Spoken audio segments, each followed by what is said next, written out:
Guy, this fan base, they are so thirsty for this type of success.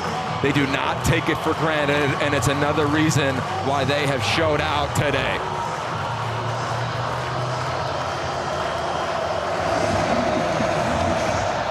Northern Iowa made the 5 or so hour drive from Cedar Falls.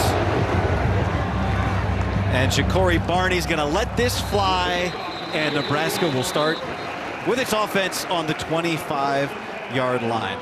Turned 19 years old in May. Dylan Raiola was in 8th grade the last time Nebraska was ranked. His numbers through 2 games, 3 touchdowns, no interceptions, no fumbles. His discernment is one of the biggest elements that's allowing him to have the success, and he's not trying to do too much within this offense. Today, I think we anticipate, they always have a nice opening script. I'd imagine a little quicker tempo today, try to keep him in a rhythm all game long. Dante Dowdell, he was a battering ram last week. He's the running back behind Raiola, and he takes the first carry of the day, and he punishes a defender after a pickup of about 4.5. Make no mistake about it, Matt Rule's DNA traits are all about being a physical out at the line of scrimmage. They want to run the football, they want to get a lead, and they want to close this thing out because of the line of scrimmage in the run game.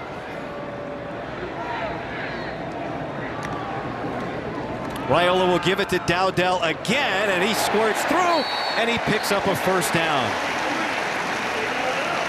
This is an offensive line that has such veterans, led by Ben Scott at center. Look at the offensive line.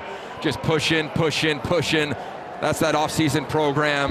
They know they're going to go as far as they can protect their quarterback and allow them to run the football to set up the play-action game. No Micah Mazuka at right guard today. Henry Lutovsky getting the start. First throw goes to the tight end, Thomas Fedoni, and he'll bring up a second down and short. Fedoni is such a talented player at the tight end position. You'll see him go from his right all the way to the left, and he just puts the defensive ends in a bind. Is he going to run block? Is he going to be a lead blocker for a running back? Or is he going to come out the back door and catch the ball?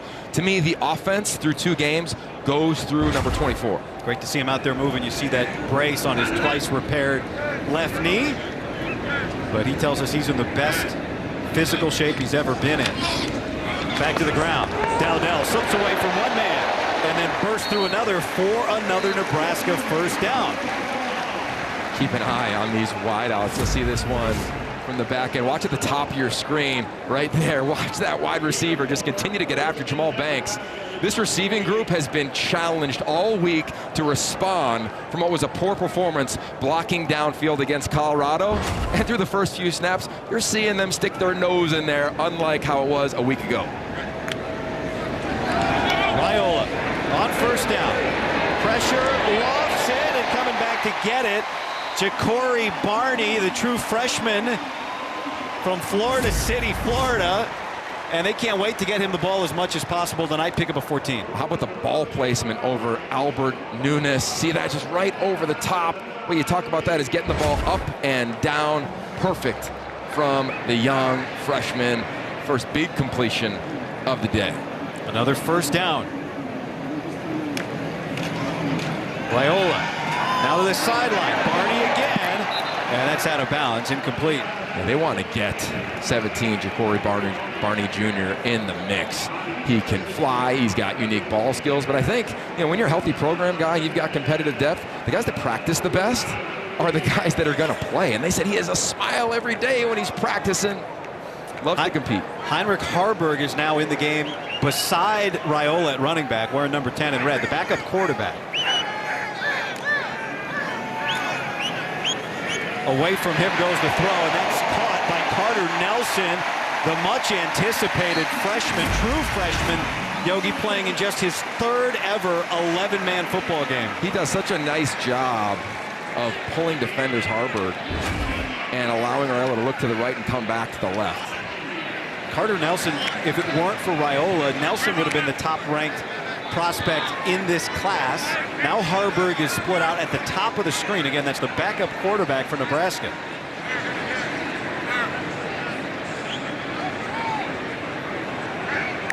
Two tight ends in the game as well. Raiola with time. There's Nelson. He's got it, and he's into the end zone for the first time in his career. Touchdown! Touchdown, Nebraska.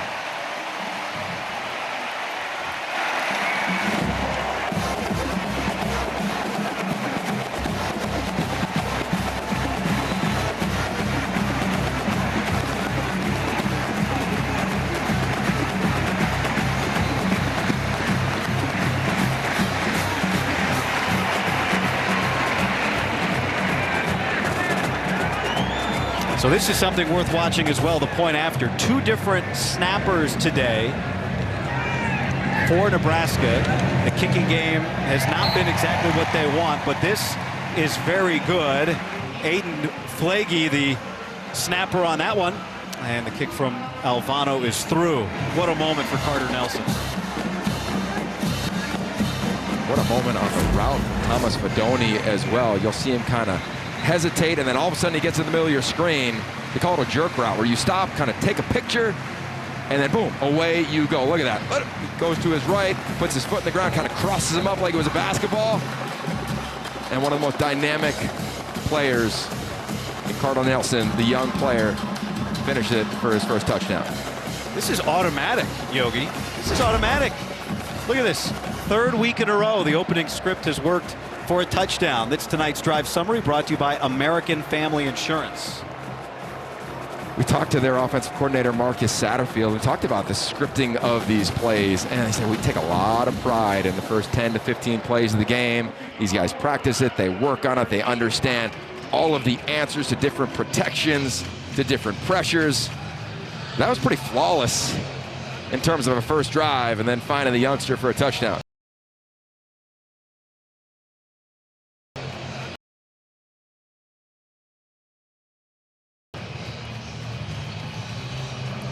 Played 8-man football growing up in Ainsworth, Nebraska. The population 1,600 for Nelson. This is not population 1,600 in this building today. A fair catch on the kick from Brian Buschini, and we'll get our first look at Northern Iowa's offense and Aiden Dunn. The Panthers 2-0, ranked 21st in FCS football. Dunn, a fourth-year junior who only threw 11 passes in his first 3 years. There you see his first 2 games where, like Raiola, he has not thrown an interception. Yeah, it's traditionally you'd think, okay, it's going to be an air raid offense and spin the ball all over the yard for Aiden Dunn, but it has not been the case throughout the early portion of this season. It's more of a ground raid, if you will. They want to run the football. They know in this game against Nebraska's high-powered offense we just saw in the previous drive, they're going to have to control the clock, slow the game down, and lean on their big back, Ty Edwards. This team has pounded the rock. Now here comes the noise for the first time in this game, and it's going to be Dunn, who gets to the sideline but is dragged down by that is Deshaun Singleton. This is a defense without Jamari Butler for the game, Yogi, and without Makai Bayer for the first half. And this is a defense that prides itself on its competitive depth, so they're not going to flinch in that regard. Big chance to talk to Ty Robinson, the star up front right now at the bottom of your screen at the defensive end position. He said, these vets, we have made sure that we have set the tone and people have followed. 6 sacks last week for this defense against Colorado. Dunn wants to throw, and he's got a man open. That's Desmond Hudson. And he's got a first down with plenty of yak, the third-year man at Northern Iowa. But we do have a penalty, and here's Jerry Servinski. An eligible player downfield. Offense number 75. 5-yard penalty, still second down. Illegal man downfield. Yeah, long time for that play to develop. Offensive line cannot go past 3 yards. You'll watch the offensive line at the top right there. Yep, too far down the field. Easy call by the officials. 3 yards is what you get. So now after a first down play, throwing the ball, it's second down and 12. Of course, FCS teams, when they play FBS teams this year, have the option to use the helmet communications that are new to college football this year. Northern Iowa is not using it, although in this place it may not help anyway. Dunn. There he finds over the middle and open. Going to get some of that yardage back from his tight end Lane Pryor. Lane Pryor is one of the key players in this game, especially the passing game. Matt Rule knows they got to slow down the tight end. And for every quarterback, that tight end is something you're constantly looking for when you're facing an aggressive defense. Be curious to see what this defense dials up on the third down.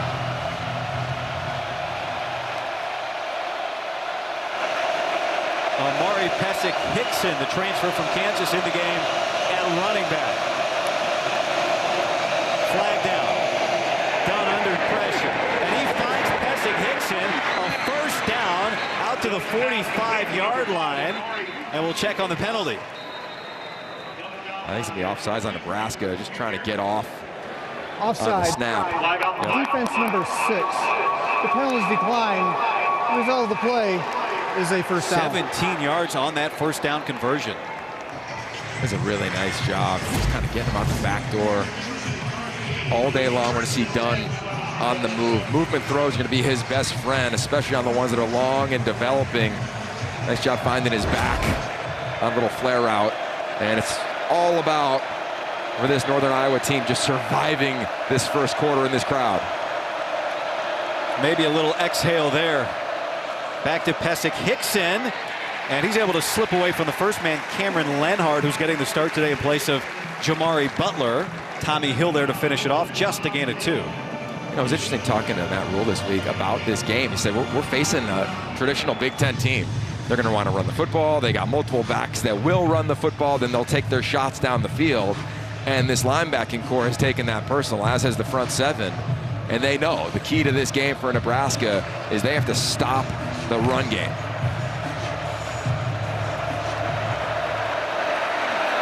Almost 300 yards per game in the first 2 for the Panthers offense. Movement and a flag down.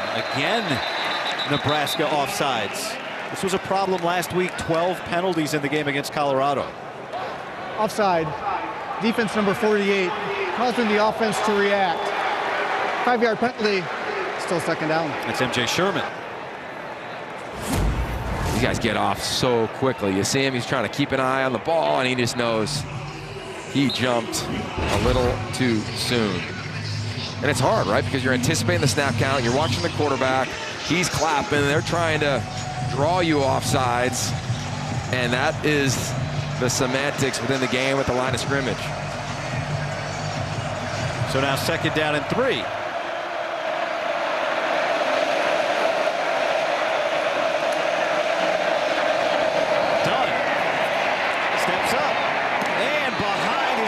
Receiver Jaden Ellis-Leahy. Time now for Stay in the Game, presented by Hampton by Hilton. Yogi, what do you see as keys tonight? Well, I think we just referenced it around Northern Iowa. They got to survive the first quarter. The energy, the excitement, the crowd, the fanfare, etc. And then for Nebraska, look at the bottom one, minimize unforced errors. Those are 2 penalties that are unforced errors. You are giving them and gifting them a first down, or now third and relatively short.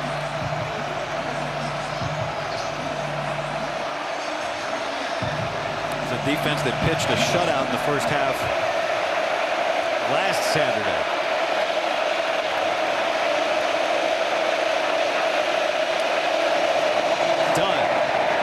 And he checks it down to Edwards, is back, and he's got a first down across the chains. Deshaun Singleton couldn't get to him in time. A pickup of 4 when they needed 3. This is really impressive from the quarterback. Watch him right here. He's just got great integrity within this pocket. The pocket is set right there. Watch him just step up in that pocket. His eyes are downfield. He knows where his outlet is. It's to its back. He knows the situation on 3rd and 4. Moves the sticks. I mean, that is big time from your quarterback in this environment. Coach has told us one of his best qualities, his communication, but we've seen him now in a couple spots make plays too. Tough place to communicate here, but first down. Here comes heat, and Dunn is able to beat it. That ball is held on to by Lane Pryor. Boy, he took a stick from James Williams.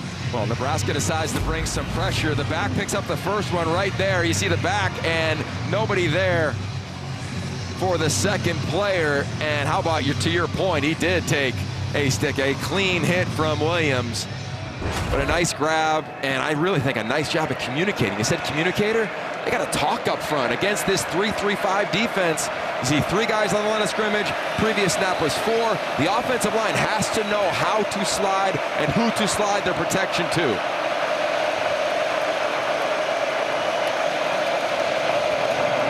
It's Edwards again. And Edwards with some hard running, and he's out near and past another first down. Pick up a 9 yards.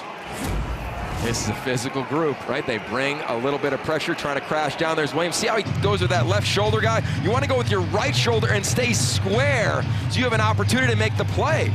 He goes with the wrong shoulder, tries to spill it to Bullock. Bullock misses the tackle, and they're moving the sticks again. Tell you, if I'm Tony White right now, I'm bringing some pressure. I am bringing Isaac Gifford down into the box, force them to take shots down the field, play some man-to-man coverage. It looks like that's what this snap is.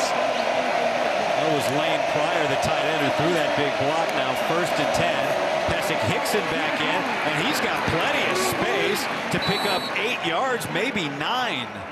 Well, this is a program that's had so much historic success, right? Mark Farley, the second winningest active FCS coach at that level. He's spent almost his entire career both as a player and then as a coach at UNI. He started as a linebacker coach and the strength and conditioning coach, and his program reflects his background. He said, look, where does culture begin and end? In the weight room, in the offseason. These guys are tough. Majority are bred within their home state. They are not intimidated by this environment after talking to a few of the players this week, and this drive is reflecting that. Over 6 minutes already, Yogi. 2nd down and 1, and we may have taken a timeout. Play clock was low. To the play clock expiring. Timeout. Northern Iowa. That's their first. Nebraska marched right down the field. Northern Iowa's marching on its own. Nebraska took the ball to start the game, drove down the field and scored a touchdown. Northern Iowa has had the ball for over 6 minutes. Let's take a look at tonight's Impact Players, sponsored by Auto Owners Insurance. Well, everybody at Nebraska knows you got to stop Ty Edwards. He's 6'4", 230 at running back, and that falls on number 9, Ty Robinson. And I think down here in the fringe red zone, also Isaac Gifford. Remember, in this defense, a 3-3-5 Nebraska-style defense, that rover position by number 2, Gifford, he can be down in the box in the run game. He can play the pass. I think he's going to fill in the run right here in the middle of the screen. After the timeout from Northern Iowa, it's 2nd down and short. Pressure coming, and Pesic Hickson gets twisted down and stopped. You just called it out. Isaac Gifford, and there he is to make a play. This is the challenge of the defense. You see him, he just creeping and creeping as the play unfolds. Now all of a sudden he looks like he's a linebacker. And guy, that's the real challenge of this defense, because there's times where he'll creep like that and then punch out and play the pass. And that is where this offensive line, really on the quarterback and the center, Keon Camerling, have to truly communicate. And this is a perfect example against now a 4-down front. 3rd down and 2. You wonder, Yogi, is this 4-down territory? Movement up front. Pesic Hickson. And he is right at the stick. The mark looks like he's short. Let's see where they put this ball. It's got to be close. Good job by the offensive line in the initial push, but who's in there? Right there, number 2. Again, that rover position, Isaac Gifford.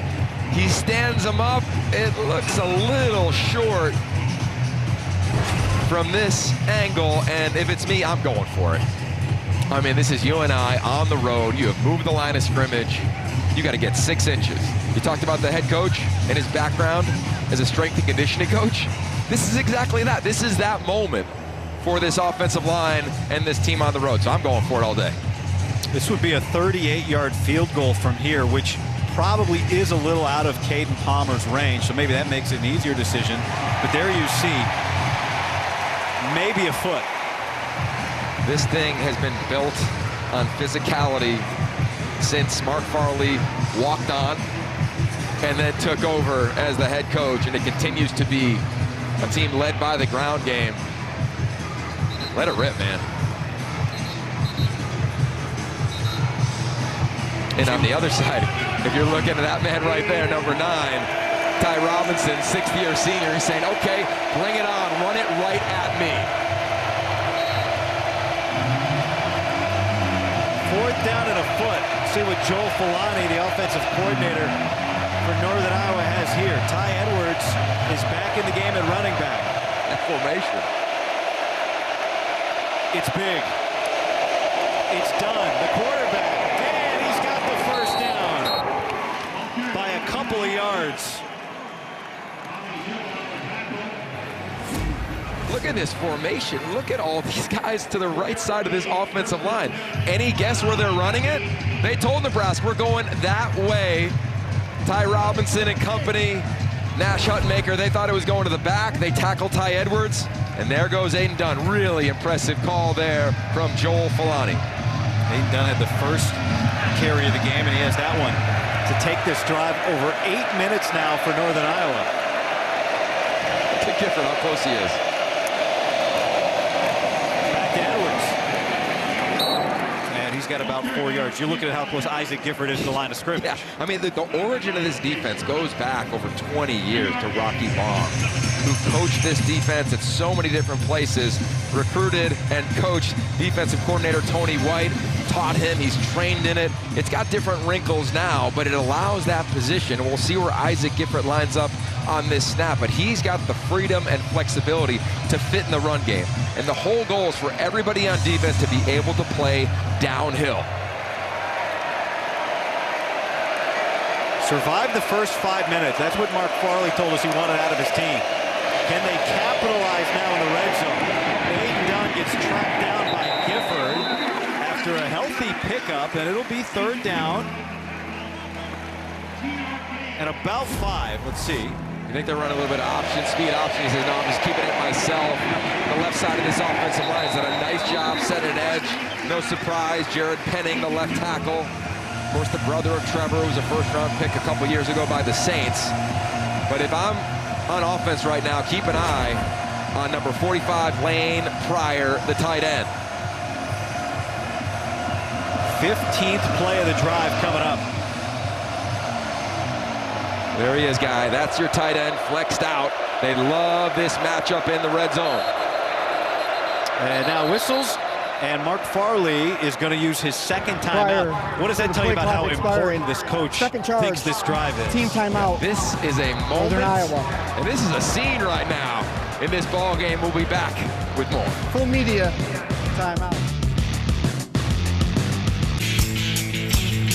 81 degrees with a perfect breeze here in Lincoln right now. 1:40 to go in the first quarter. A 3rd down and about 5 coming up for Northern Iowa. They've had a 10-minute drive going, Yogi. Before they took the timeout, they spread everybody out. What do you think they should do down here? Well, I'd have a back in the backfield just for the threat of run. I think they'll do that here just to try to keep this defense honest. See if they can confuse him with a little misdirection. Now a big shift, and so the running back, Pesek Hickson, QB draw, goes out of the backfield. Dunn, pressure, cuts it loose, end zone, broken up. Marquise Buford was there to make the play. John Bullock is the one that brought the heat. Now it's 4th down. This is clinic worthy from Buford. See how he turns his head at the last second? If he doesn't turn his head, that's going to be pass interference. But because he turns his head and then knocks the ball down, there is no flag, even though there's a little bit of contact. They only rushed with 4, but boy, does Bullock come with some heat off the edge. Well-thrown ball, better defended on the back end from Buford. Pressure field goal here for Caden Palmer. Made his first 20-yard field goal last week, and he caps off this 10-plus minute drive. 16 plays for Northern Iowa, and they get 3.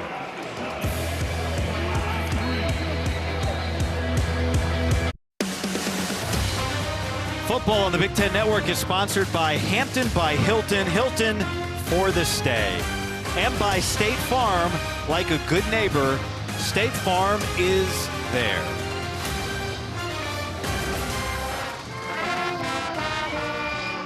Game day here in Lincoln, the third week in a row. Nebraska at home to open up the season. And that means these fans have had to bring it and bring it and then bring it again. The team's going to have to do it as well, because clearly UNI has shown up to play after that drive. Northern Iowa, 10-plus minute drive, 16 plays, resulted in a field goal. And now Cade Palmer will kick it away. Ja'Cory Barney will let it go. And we'll get our second look at the freshman quarterback, Dylan Raiola, playing in front of the 399th straight sellout here in Lincoln.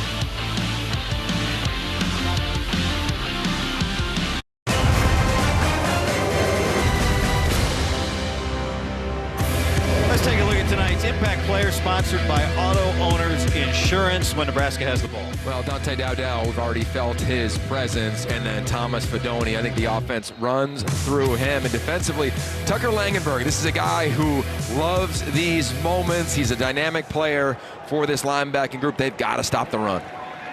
Dylan Raiola been sitting around for a long time waiting for another chance, and he overshoots Fedoni, and we've got a flag.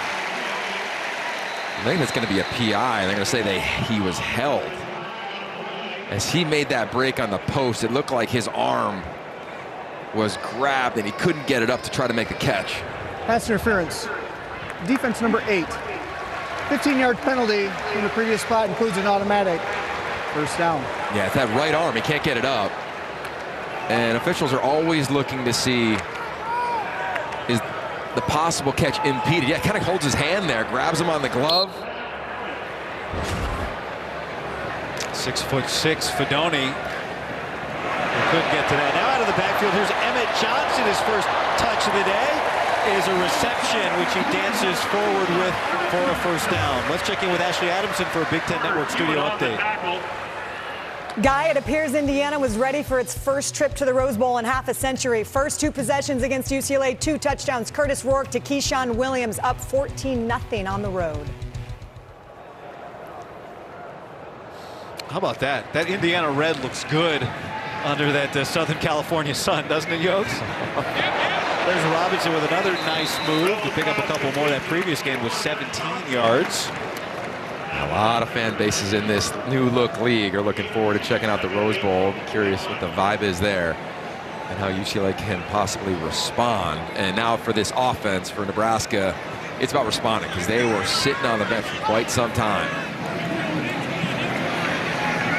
Emmett Johnson, this has been his drive. The coaches told us, Yogi, he earned some more playing time with his performance last week. Another tough run for him, and it'll bring up 3rd down and 1 with the first quarter clock ticking low.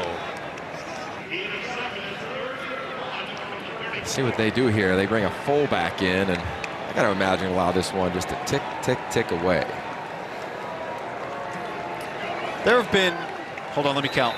2 full possessions in this First quarter. Not what you expected, but Nebraska's driving again after 1. As we start the second quarter, let's go down to the field. Rhett Lewis with Matt Rule moments ago. All right, Coach, 3rd straight game, you get a score on your opening possession on offense, but defense on the field for a long time, although they're able to force the field goal. What's your message to your team right now? Oh, keep playing. These guys aren't afraid of us, so this is a real team. Defensive, they don't want to be on the field. They got to make it some stops on 3rd down. I think we were 3 for 3 on 3rd down, or 3 for 4, and they had the explosive play, so this is what we need. We need to play against a good team that's tough, like Coach Farley's team. Thank you, Coach. Yes, sir. 3rd down for Nebraska's offense, and it's Dylan Raiola keeping it for a conversion. You're thinking this is 100% going to be some sort of dive, tight splits, tight ends, everybody jammed in there. Nope, let me just pull that one and showcase my athleticism as the true freshman. Easy first down. And the big lesson for him is when you're sitting for so long, you've got to keep your focus alive, especially at home in front of this crowd. You can't be lulled to sleep. He's done a pretty magnificent job thus far on this drive and his decision-making. So calm last week, too, right? Head-to-head with Shedeur Sanders. Everybody was locked in on that game. He swings that to Ja'Cory Barney, and Barney's able to get about 5. Everybody else in there to help him. You know, we talked so much about Dylan Raiola. Rhett, you talked to so many people about Dylan Raiola. Yeah, including his dad, Dominic Raiola, of course, a Husker legend here at center and an NFL vet. And, you know, Dylan has all these great pro connections, right? But he goes through full days of prep here at the facility, then goes home where they kind of created a makeshift film room with a whiteboard for him, and he'll go through a couple hours at home as well. His preparation is maniacal. Second down, and he gives it off here to Dowdell. Yeah, we're seeing pregame here, Rhett, and there's hugs with the family. Dad, his sister, Taylor, a grad manager, was a volleyball player at TCU. His mom, Yvonne, a water polo player at Hawaii. Of course, his dad, an All-American center here, 14 years in the NFL with the Lions. So they got the system down. They know how to compete.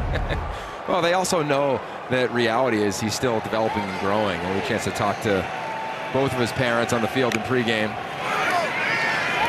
Raiola over the middle, there, touchdown, Huskers.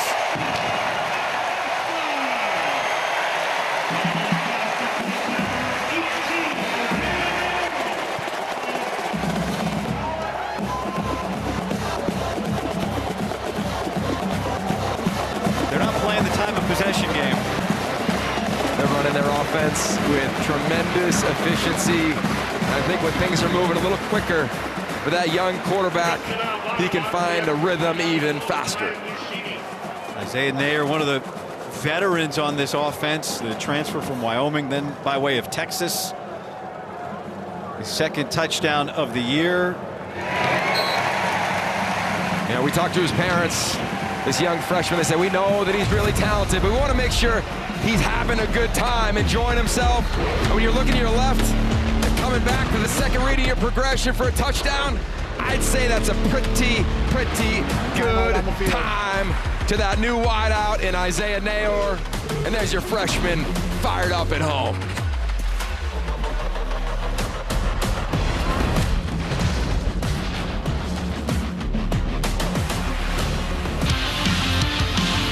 If you're looking for the Northwestern Eastern Illinois game, go to btn.com/gamefinder right now to see where you can find the game in your area.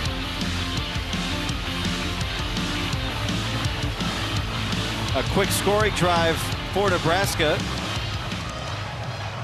The Moon heard what happened here last week and said, I gotta get to Lincoln tonight early. Well, defense coming back out. Yeah, and this black shirt defense is real. Ever since Matt Rule got here, just look at what it's done this season. You look what it's done when you combine majority of last year to this year, and there is a commonality, right? This place expects big-time defense with the black shirts. Same deal for Matt Rule. Everywhere he has been, they've been a top 10 defense, a variety of different categories, whether it was a Temple, Baylor, Carolina Panthers in the NFL, and now here at Nebraska. That is a non-negotiable element for every one of his teams that he's been the head coach of. Second time on the field for the defense. A field goal on the first possession for Northern Iowa on a 10-plus minute drive. And this does not start the way they want. You know, it was funny talking to Tony White, the defensive coordinator. He said, we've got these headset communications, of course, like everybody does. We got to get on the road to find out if we can hear each other, because right now this defense is using only hand signals because they've only been at home, and when the defense is on the field at home, Yogi, it's loud.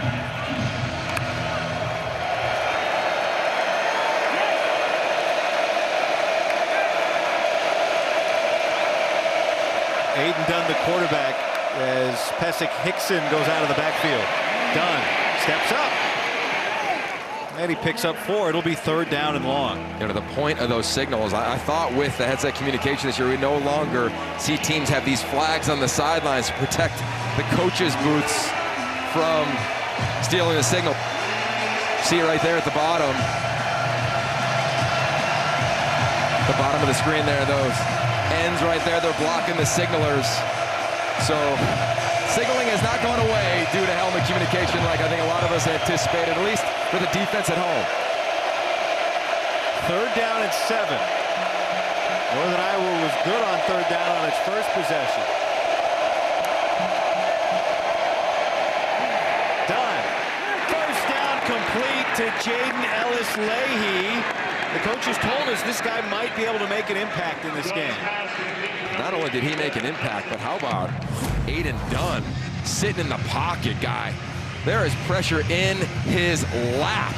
He throws right into it, and he finds his wide out, finally making an impact in this relative air raid offense. They still have those concepts. That's a nice little seam concept, comes right back to the ball, perfectly thrown against pressure. First down and 10 near midfield.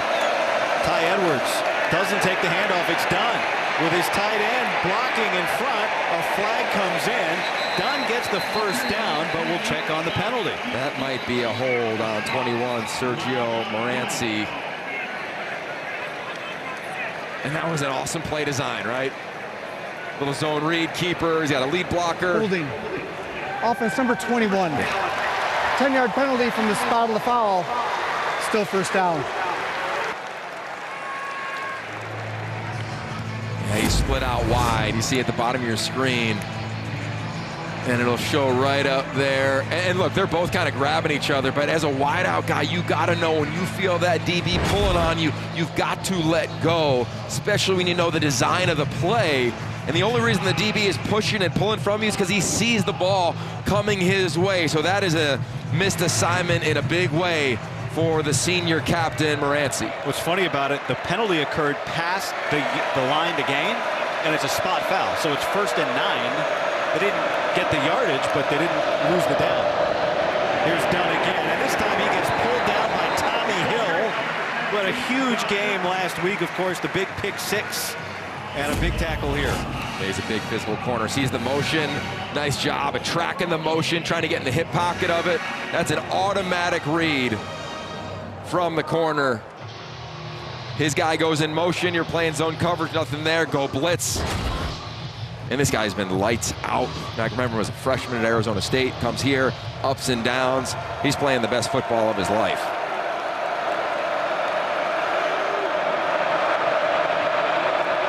Second and 9. Pressure, and that disrupts the throw. A flag comes in late.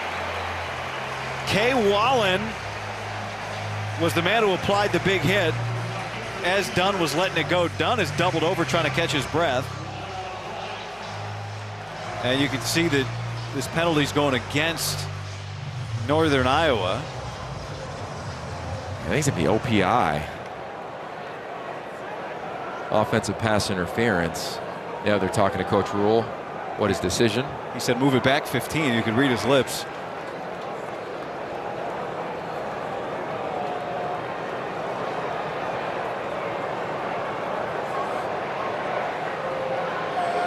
Offensive pass interference.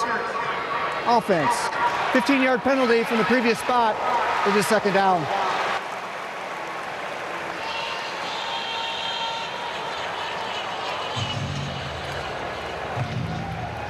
So instead of a 3rd down and 9, he's going to make it 2nd and 24.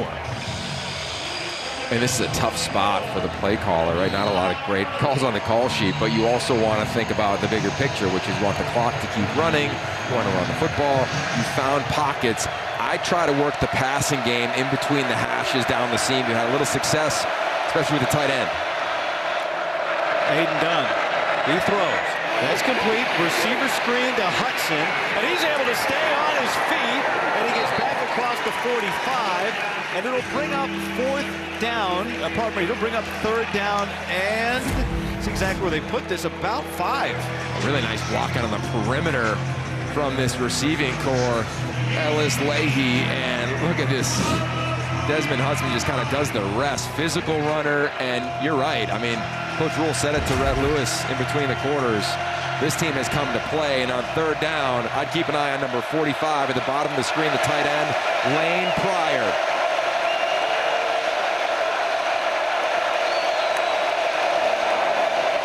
They back out of pressure, and batting it away is the big tree trunk of an arm from Ty Robinson. That's a really good play call against pressure. They want to run the inside screen. And the sixth-year senior says, yeah, been there, done that, times it up beautifully. And you see him on the sideline right there, gets to his coach, a handshake to Jack Potenza instead of the old chest bump that we saw a week ago. Nice job by them, correcting that potential error from a week ago where we thankfully didn't have potential injury. Yeah, Jack Potenza doesn't want to go viral again. So here's a punt to Isaiah Garcia Castaneda. He'll let that bounce away. Last week, after a big field goal block, Ty Robinson went flying into the air and knocked his coach on his back. So they decided to modify the celebration to Potenza's joy. Timeout on the field. This was last week against Colorado. Ty Robinson at a big moment comes running off the field and sends his coach into next week. That's Jack Potenza, the outside linebacker coach, and he heard about it. That did not go unnoticed around the facility. So they decided, let's change it up. This week, a handshake. Amazing. A true vet, right? Yes, that's an adjustment. Correctable, yeah, there you go. Third possession for Nebraska's offense, and a short gain there for Gabe Irvin. Rhett, you had a chance. We caught up with the Jack Potenza before the game. What'd you think of what he had to say about that? Yeah, guys, I'd say the effort on that Robinson celebration was a little plus, right? A little bit extra, but the effort has been under the examination of Coach Potenza here with his talented group of outside linebackers. As you saw, MJ Sherman was right there with Robinson on that screen deflection. They've been coaching up effort, studying it. They feel like they've pointed out a few guys in the NFL that have made a living with that effort, like Khalil Mack. 12 of his 17 sacks last year were effort-based, so they're coaching that into these players on the defensive side of the ball. Yeah, that's a 12-yard pickup. It was so interesting, Rhett. What he's saying, right, is like Potenza did a study, and he told his guys, even the best players, most of their sacks come because of effort. Well, so much about this program is around one phrase, which is chasing three. You look at the 3-point losses they had a year ago, whether it was an effort play, an effort sack, a batted ball, so many little moments. This whole team has taken that to heart, led by their sixth-year senior, Ty Robinson. Pressure coming, and Raiola avoids it. And now he uncorks, wide open, and it's caught by Jalen Lloyd. Lloyd cuts it back, and he gets down into the red zone. You can get to Raiola, but can you tackle Raiola? And I don't think you can confuse Raiola, right? This is a deep play action. He feels the pressure, but look at his head. His eyes are always downfield. He knows where the displacement of his wide receivers are going, knows exactly where he's going to end up, and drops an absolute dime to Lloyd all the way down the field. How about the balance? Keeping his feet, coming back in the scramble drill. Big explosive play. 59-yard pickup. Ramir Johnson in the game at running back. This is a flip to Ja'Cory Barney. He waits for his block, and he steps in for the touchdown.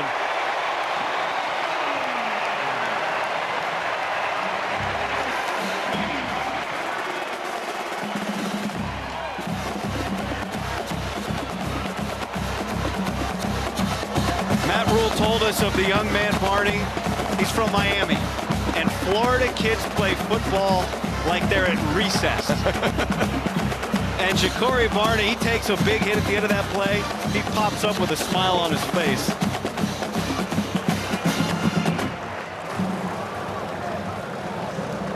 I think these scoring drives are getting shorter for Nebraska.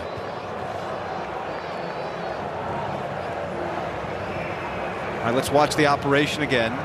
The walk-on Aiden Flagey on for the snap. Perfect out of the hold of Bushini. So far, that part of the Nebraska operation has been cleaned up. And this is impressive, a little backyard football element. Watch on the toss, he gets the ball, and then he's just gonna wait. He's gonna wait for his lead blocker, Nate Borkature, the tight end, to get out in front of him. Does a beautiful job, and you're right, Guy.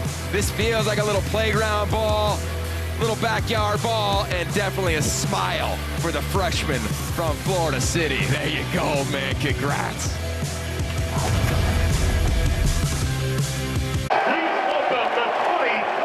These first three drives for Nebraska's offense, touchdown, touchdown, touchdown, and the play numbers gotten lower. 8, then 7, then 4, and see Dylan Raiola's numbers there at the bottom. Just 1 incompletion, 170 yards, a couple of touchdowns. That was the Big Ten Tournament Championship baseball team. They're getting honored here during the timeout. And this is another touchback. And let's take a look at tonight's coach profile, brought to you by Discover.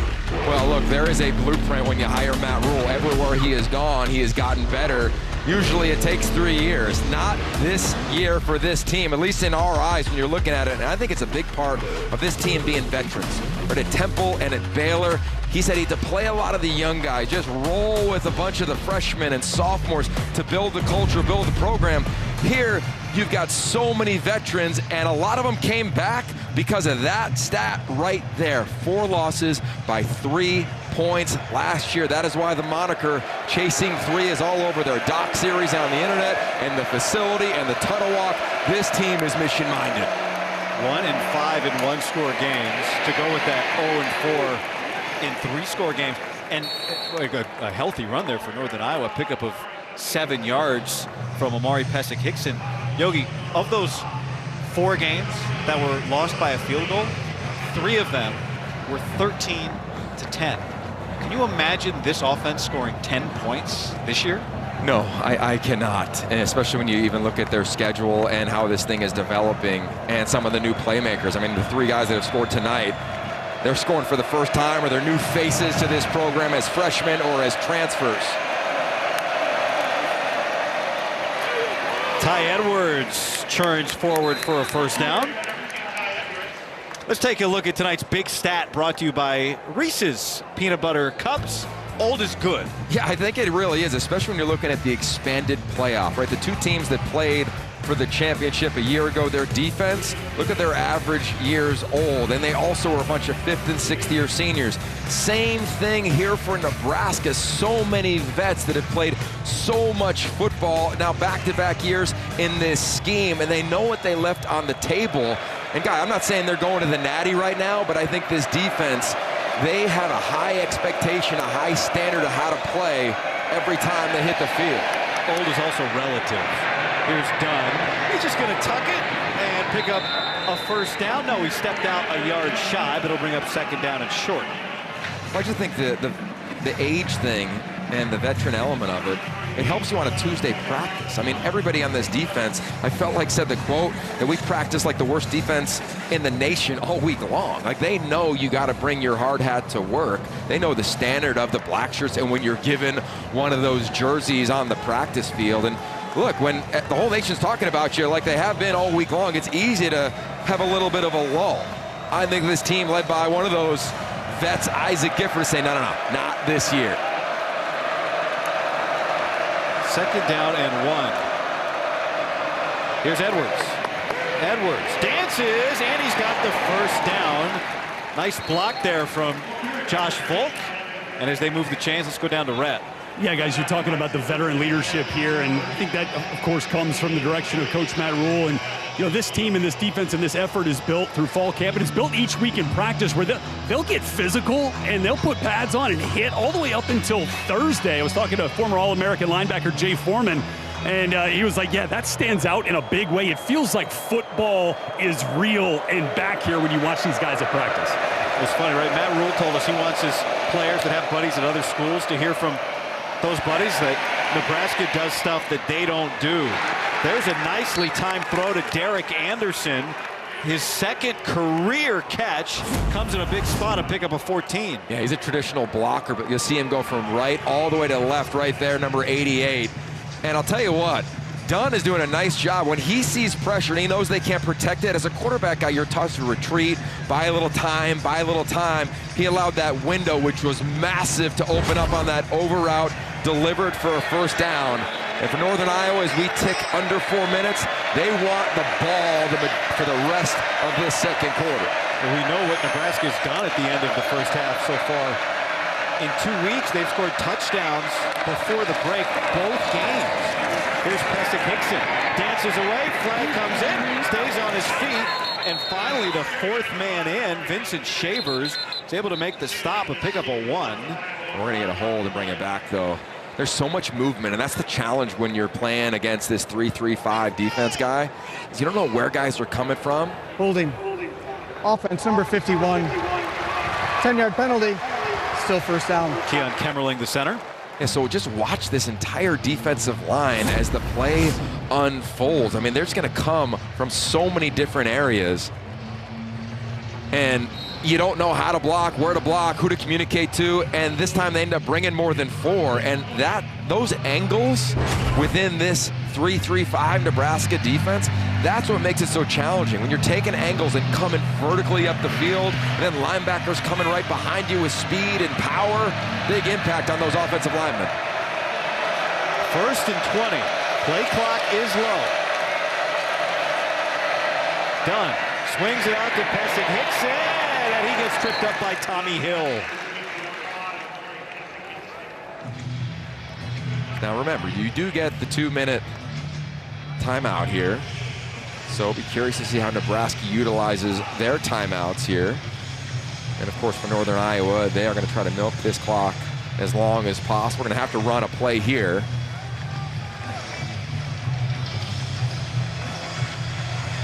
Farley used 2 of his timeouts on the opening drive. It was a long drive that eventually ended in a field goal. Nebraska's not given up points since then.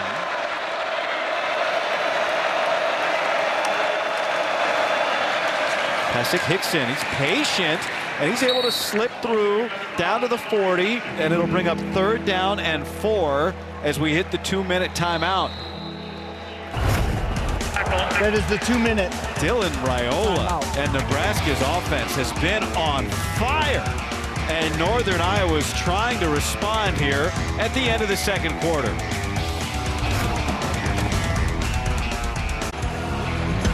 Next Saturday, Big Ten Tailgate heads to the home of the Sailgate as Mike Hall and Tyvis Powell are on Washington's campus to get you ready for football. The fun begins at 10 a.m. Eastern, 7 Pacific, only on the Big Ten Network and the Fox Sports app. You've been on a sailboat at 7 a.m., Yogi, in Seattle? I know you have. Sure have. Always a good time. 3rd down and 14 here, 2 minutes remaining in the first half.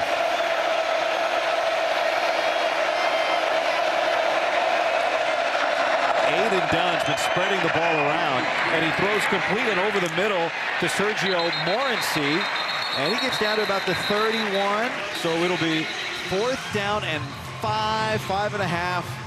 You think about going for this? Yeah, you're 100% going for this because it's out of field goal range. Nebraska, their first of the half, 30-second timeout.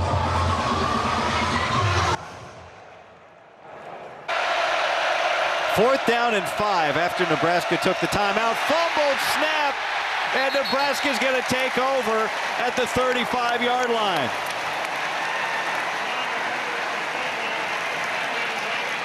Wow, and that's the first big mistake from Aiden Dunn. I think he just takes his eye off the snap guy because there is an overload to his left, and pressure is coming into his lap. John Bullock leading the way. Yeah, look at that, man. Just doesn't see it coming. It's just not on the same page with the center. He's looking at the coverage. The center must anticipate like he heard the snap count or heard the clap. Snap comes early. Huge missed opportunity. And now, Yogi, this is where Nebraska's made hay in the first 2 weeks, in the 2-minute offense. Ramir Johnson weaving his way up the sideline near midfield. And this is great practice for this team. They've done it a few times already this season, right? 2-minute drill. This is where they are at their best outside of the first drive of the game. And for Dylan Raiola, he's got his menu of plays that he absolutely loves in this type of situation. Raiola, pressure picked up, steps up to the sideline, right on the money for Isaiah Nair. Now that is pitch and catch. Simple corner route. He's got one hitch, puts it on the boundary. Perfect location, both feet are in. And I'll tell you what, if you're going to leave these receivers with a cushion, Raiola's going to pick you apart. And Northern Iowa is going to use its last timeout. 3rd and final. Charge, team timeout. Nebraska trying to Northern score Iowa. before the half. We're 30 back at seconds. 30. Coming up, stick around for the DirecTV halftime report. Dave, Ashley, and Marcel will take you through the first half highlights and get you up to speed on a busy Saturday across the Big Ten. That's coming up next on the DirecTV halftime report. I mean, how about that shot with the moon? If I'm those two guys, I am screen grabbing that, and blowing it up and putting it in my man cave when I watch Nebraska football on the road. After the timeout, Raiola gets it inside to Janiron Bonner. So 2 timeouts, Yogi. Clock ticking down towards a minute 10 and a 2nd down and 5 here near the red zone. No rush. Ramir Johnson spins away, but then is pulled down by Fletcher Marshall, the transfer from East Carolina, and we're under a minute. Really nice tackle there from Fletcher Marshall. Great eye discipline there on the edge. But I think, again, for this offense right now, you got to stay calm, keep your personnel groupings in, force this defense to make calls based on your formation. 3rd and 3. Raiola, back shoulder, and that breaks a streak of 11 straight completions. I like the concept here. I think if the ball's up a little bit, there might be a DPI here because the DB, Marshall, never turns back to see the ball. You want to give your guy a shot, and yeah, Raiola knows missed opportunity there. Put a little bit more air on that ball next. Line it up on 4th and 3. Second charge, team timeout. They are in Nebraska. field goal range. 30 seconds.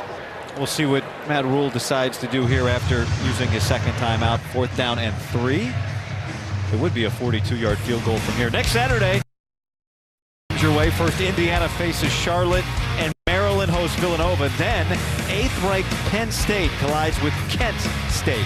Coverage begins with Big Ten Tailgate at 10 a.m. Eastern, 7 Pacific, only on the Big Ten Network and the Fox Sports app.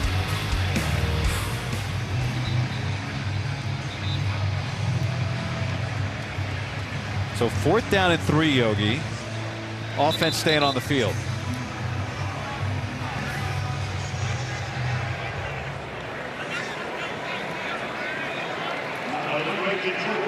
You know, Guy, I would look to Mr. Dependable, Thomas Fedoni at tight end, bottom of the screen. In the slot right there. Looking that way.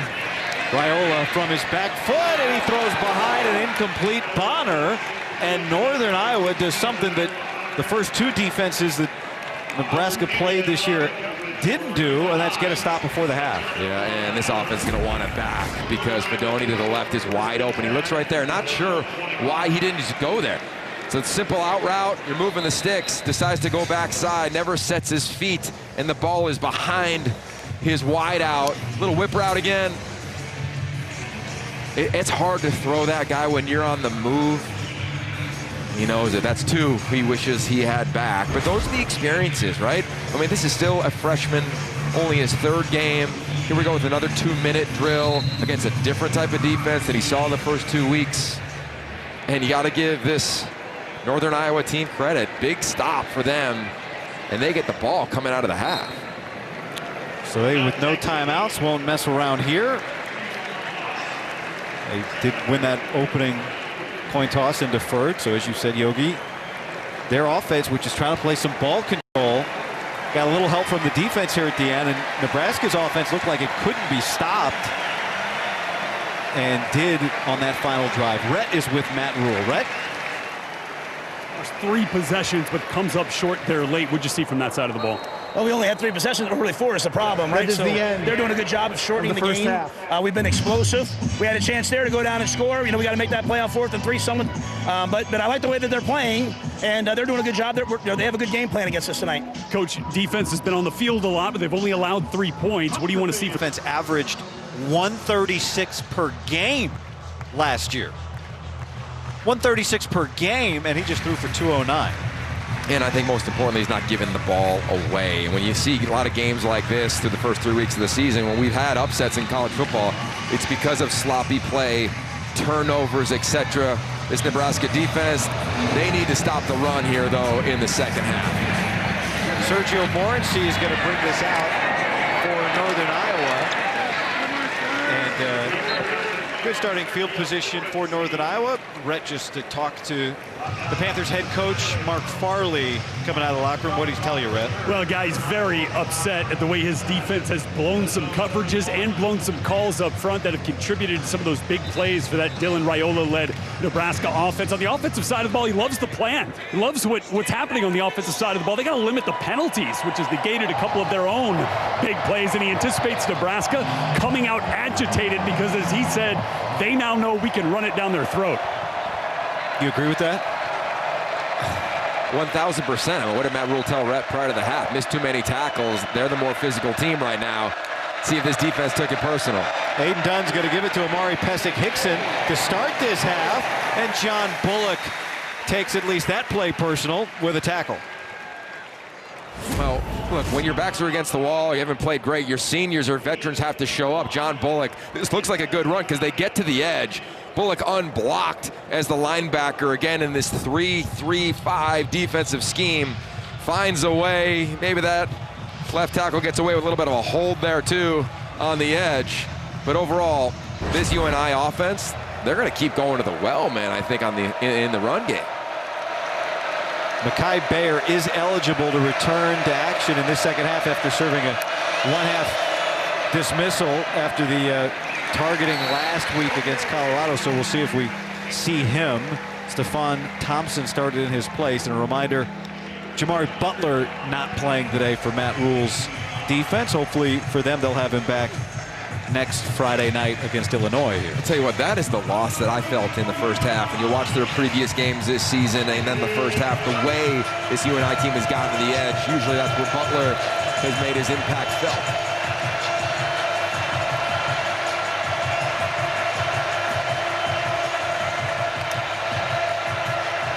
Third down and 6.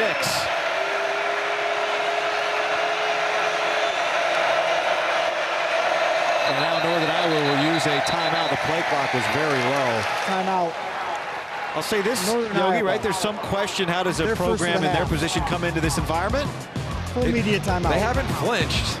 They believe they can move the rock. See how they do on third down. We come on back.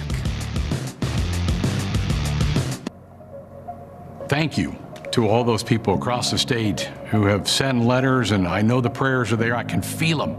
I can't see them, but I can tell they're there. And they're there pulling for me, and that means a lot. That's Greg Sharp, the longtime voice of Nebraska football, nearly 20 years. He's been battling cancer for 6 months, a legendary broadcaster and an even more legendary person. And it's so great to see him here in Lincoln at Memorial Stadium. A third down here for Northern Iowa, and Aiden Dunn is going to pick it up. The question is, where did he start this slide? They are giving him the first down. That's where they're marking it. But we'll check on where they spot this. The ball gets spotted where he begins his slide, Yogi. Ooh! Yeah, it's close. I think it's going to be a good call for the first down as they made it right there at the sticks. Just to finish that thought on Greg Sharp, I had a chance to talk to him before the game. He came into our booth to say hello, which is just wonderful. You know, so many people are rooting for him and thinking about him. His battle continues, but hopefully he feels the love from all of us here at the Big Ten Network and people watching all around the country who know what he is going through. And I know it means a lot to Nebraska to have him here back in time for football season. So yeah, it's been beautiful, you know, coming to this stadium for the first time as a broadcaster and being around legends like him and knowing that this entire sea of red is supporting him. As he referenced, he can feel it in every layer of his soul and just rooting for him on every level. And just got to feel that competitive spirit that this place is known for. It's also within him. Second down and 3. Here for Northern Iowa, trying to score coming out of the locker room. Bayer's in. He comes on pressure. And it's Edwards who's able to bounce it outside and finally gets tracked down from behind by James Williams. A pickup of 7 yards. See, reference Mackay Bayer. He's going to bring pressure. He's right there on the inside, and he's going to try to cross the face of the guard. He gets inside there, and it just opens up a lane. Not just one blocker, but 2 lead blockers there for Edwards, and a nice job of creating an angle. Right, we're watching Nebraska in the second half, Guy. They clearly want to stop the run, right? That was modus operandi, I'm sure, from Matt Rule at halftime, but they have been a little too aggressive on some of these pressures. UNI's made them pay.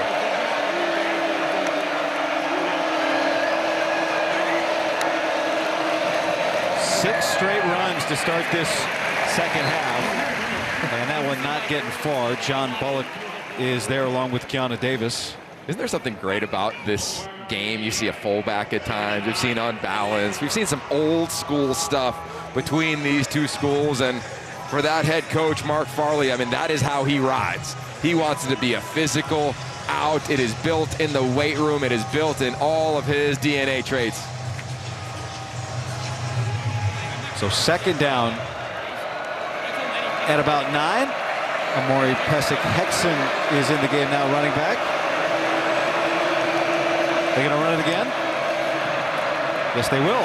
Pesek-Hexon is able to break a couple tackles and set up a third down. And a flag comes in here out near the sideline.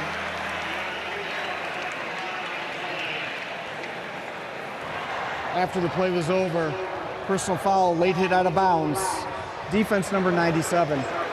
15-yard penalty from the spot of the foul into the run. Correction, from the end of the run, includes an automatic first down. Yeah, see Davis, see at the end, it's hard because he's left his feet, but they're looking to see, are you continually pulling down? Are you continually extending your arms? I mean, it's nearly impossible when you're that big to let go, but you're so far, not just off the field, but off the white, that you got to throw that flat.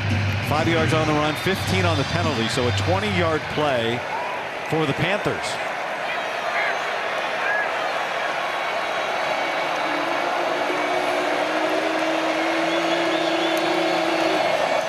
Pressure coming. Dunn throws off his back foot. Defender fell down, and it is incomplete. Well, Rhett, down on the sidelines, you talked to somebody who knows Mark Farley, the head coach at UNI, very well this week. That's right. Hall of Famer Kurt Warner, who played for Northern Iowa when Coach Farley was on the staff back in the 90s. And I asked Kurt for one word to describe Coach Farley. He said intensity. We talked to Coach Farley about that as well. He said, yeah, that's what this program is all about. Guys, I think you see it on the offensive line where they return all 5 starters from a year ago, including Jarrett Penning, who has NFL potential. And by the way, from Nebraska's perspective, Yogi, what did Coach Rule tell his team about NFL scouts watching this game? He said they're going to watch this one to see how you do up against this team and this roster. Second down, Dunn intercepted. Malcolm Hartzog is second of the year. And that brings the Panthers to a screeching halt.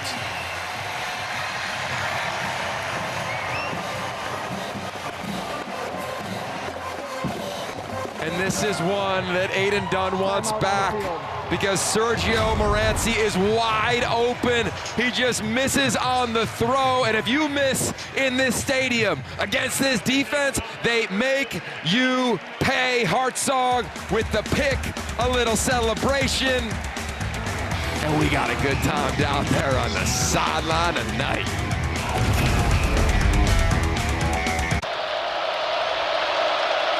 Motion toward the line of scrimmage. Fake the handoff, roll the pocket to the near side. Looking downfield as a man open downfield, but shoots it too high. And it's picked off. Intercepted Malcolm Hartzog. 10 up to the 14-yard line as Malcolm Hartzog now to the 19 as he goes and start the mashed potatoes dance. Huskers get a pick.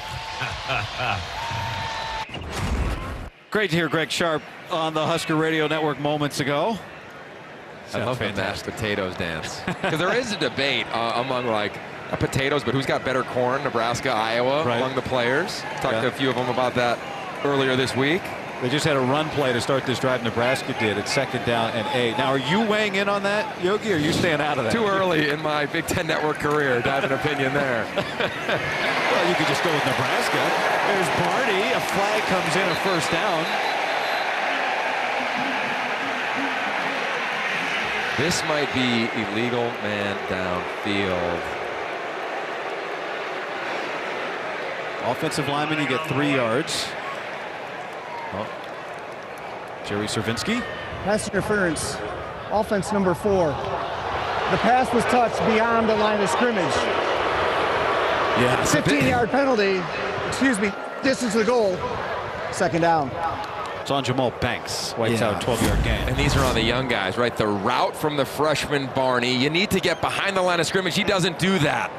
The reason why is that then you can block down the field. The way this play is designed, guy, is that the receiver Barney's supposed to run that a little over route, but end up behind the line of scrimmage so the receivers or the linemen can get downfield or put their hands on defenders. That's a great lesson learned for the young wideout and Dylan Raiola at quarterback. These are 2 freshmen. They'll run this play many times throughout this season. And look at Matt Rule. He's probably saying a teachable moment again because that was a nice play design. I think he, maybe he thinks that Barney did get behind the line of scrimmage. The previous play of the pass being touched beyond the line of scrimmage is under further review. All right, so let's take a look.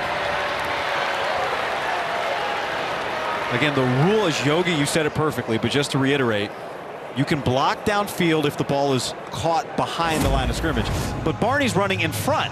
Yeah, so here's the line of scrimmage right there. You see where that ball is. Okay, now watch. That's the 21-yard line. You see the route. You'll see him kind of banana back. He needs to get under the 21-yard line. See when he catches the ball, bam, freeze it right there. I don't think so. I think it's a really good call by the officials. And, we've watched this guy run this route in practice, right? He did a nice job of make sure he was behind it. But those are the little things. And remember, this team's mantra is chasing 3. Clearly, tonight may not be a 3-point ball game, but those are the things. They got an undefeated Illinois coming in on Friday night. We're watching 17 here in the 21-yard line. Mike Pereira, our rules analyst in LA. What are you seeing, Mike? It is so close. Now look, it's a different rule in the NFL because it has to be more than a yard downfield for it to be a foul, but not in college football. So in college football, you just have to be on the line where you touch the ball. And as you said, the ball's at the 21. Not sure there's enough to overturn it because, again, looking at the ball, if it's snapped beyond the 21, then I think it's right on the line and not a foul. So you just have to be beyond the line, and that's very technical, in my opinion, if they call that interference. So if they call that actually beyond the line. So, Mike, are we looking at Barney's body? Are we looking at the ball? What is it that has to be behind the 21 to make this legal? The only thing that matters is where he touches the ball. So where that pass first touches somebody is the indicator. So that's the spot right there that they would look at. Okay. Millimeters, right? Like millimeters of his hand placement. And even that's a nice teachable moment for a wideout on that play. You got to go back and grab it. See, watch his hands as he catches it. Instead of sticking his arms out, he kind of allows the ball to drift on him a little bit. I mean, this is so hard. You see that left hand, and then when does it touch his right hand, and when does he make the catch? To the guru, the master, Mr. Pereira, I think he's right. It's so close. I don't know if you could overturn it. And we're looking for clear and obvious. That's the whole issue. Yeah, when we talk about clear and obvious, and that's the language that they use, when we sit and dispute it, you would think there's not enough to overturn. But it certainly is one that is worth looking at in replay, just to see that touch right there. Forget the foot, the touch. That's what they have to make the determination of. At some point, Guy, we're just going to put chips in the ball, so you can track exactly where it is. Thank you, Mike. Here's the call. After further review, the pass was first touched behind the line of scrimmage. Therefore, there is no foul for offensive pass interference. The ball be placed at the 32-yard line where the runner went out of bounds. First down and 10, Nebraska. That's an 11-yard overturn. There you go, the game of inches, game of millimeters right there, won by Nebraska. Good job by the officials. Do you think Barney will run that route slightly differently next week? 1,000,000%. I think he'll run it differently tomorrow at practice. So first down for Nebraska. Raiola steps up and delivers a completion. Jamal Banks with a defender on his back, a 13-yard pickup.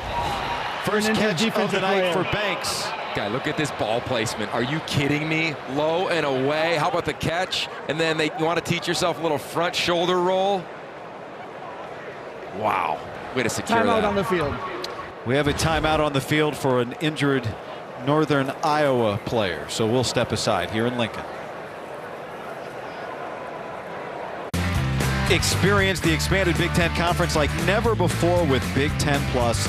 Stream thousands of non-televised live events across the Big Ten. Plus, enjoy next-day game replays for every Big Ten game. Subscribe right now at BigTenPlus.com. Robbie Peterson, the injured Northern Iowa player, was able to walk off the field. So we had the stoppage, and so we restart here. First down and 10 for Nebraska. And Dylan Raiola handing it off to Dante Dowdell, who gets upended by Tucker Langenberg, the captain linebacker, after a pickup of 4. I'd imagine right now, if you're Nebraska, you want to get back to the run game. See 3 tight ends rolling in here on this next snap. See if you can dictate terms on this line of scrimmage. Matt Rule has often said that every one of his stops, the run game, formations like you're seeing now, bunch formations, they're key tent poles in his system. Here's Dowdell. Gets outside to the sideline. And Dowdell finally goes out inside the 15. How about this? Look at these guys right here. They are just going to block down. And away he goes around the right side of that offensive line. Wow, just amazing physicality. And that's that formation, that bunch formation that Matt Rule talked to us about as just being a foundational element of his program. 38 yards from Dowdell.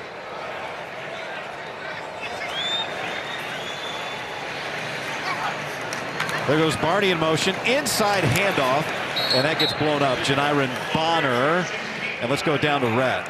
Yeah, guys, I mean, when you talked about some of the foundational stuff that goes into a Matt Rule program, you talked about that bunch set. Well, getting a lead and then running the ball and running the clock is what he wants to do. I'd say early on here, guys, in the third quarter, check on that one. Yeah, Rhett, you nailed that one. Look, he talks about 3 stages of playing: eliminating, losing football, winning football, and championship football. And a huge part of that is owning the line of scrimmage. Second down. He throws. End zone. Banks! And it hits the defender square in the back. Keith Moko. And it's now 3rd and 10. Great route on the outside to Banks. Just the ball underthrown. A lot of times as a receiver, when it's an underthrown fade ball, go ball, you want to put that left foot in the ground. If you're on that right or that left sideline guy, you want to jump back into the defender. If so, would have got a PI there, but it's so hard with your momentum at times to be able to do that in midair.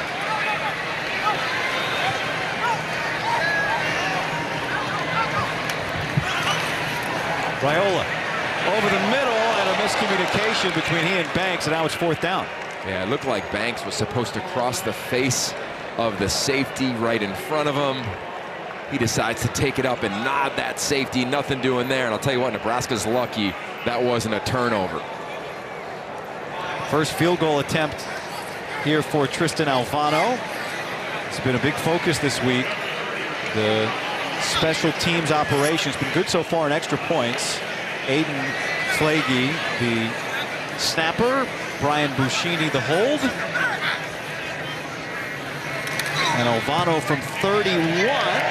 Missed last week from 32, but he puts that right through. So this has been clean today. Maybe Nebraska's right at this part of the operation, the kicking game. Timeout on the field.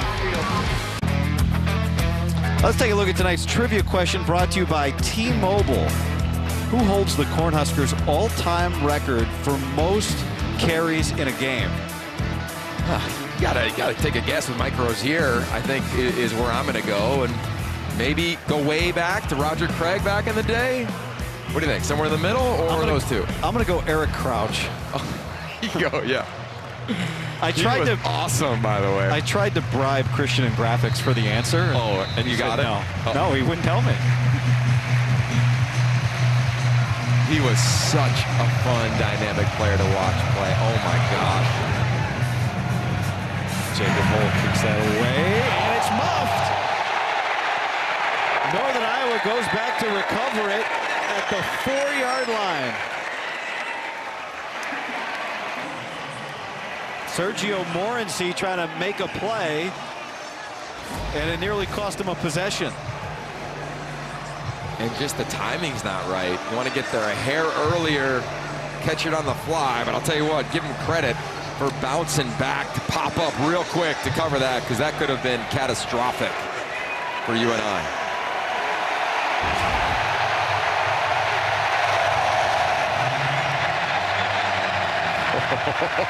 And here we go, right in front of those students.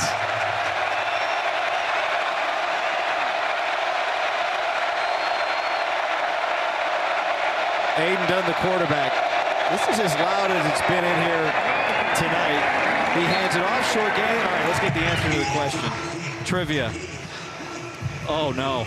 Is the guy in the building and we didn't get it? Rex Burke had 38 carries against Iowa, November 25th, 2011. I mean, that was the obvious answer. We were better than that. I know. Yep. Rex went into the Nebraska Football Hall of Fame today with an impressive class. And we got a big cheer from the 86,000 plus who are making a lot of noise right now on 2nd and 7. Dunn steps up and he throws behind. They are ruling this incomplete. He was looking for Lane Pryor. This is earlier tonight. Rex Burkhead and his family honored here. And what a cool moment for him, right? I mean, this is a guy, he goes on and has a great career. First team all Big Ten in Nebraska's first year in this league, a decade in the NFL, won a Super Bowl. And this tonight has to be high on his list, right? I got to imagine he's going to still be on his feet for this 3rd down, because I don't think there's a person in this stadium sitting down.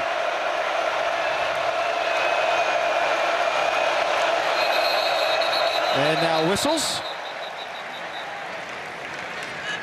The previous play was an incomplete pass. That play is under further review. All right, did Lane Pryor catch the football? Lane Pryor, one of the captains on this Northern Iowa team from a small farming town of 1,200, Woodbine, Iowa. And you know he wants this one. See if that hand gets underneath. No, I think it hits the ground there. Got a shot to scoop it up, and then I think it rolls and hits the turf. That's a beautiful shot by our crew. It's allowed to touch the ground, but he needs to have firm control of the ball when it does. Yeah, with one hand, I don't see that. You? I don't, and also, you know, incomplete on the field. This is the one. I mean, the question, does he bounce it up to himself here? But even if he does, I don't think he has control before that ball gets squeezed against the turf. We had so much fun talking to him, though, this week. And After further review, the ruling on the field stands as called. Incomplete pass, 3rd down. Lane Pryor, he said his graduating class is 32 people, and 1/3 of them are coming to the game tonight. 10 friends, a bunch of family, grew up an Iowa fan. And he said, I hope we live up to the moment.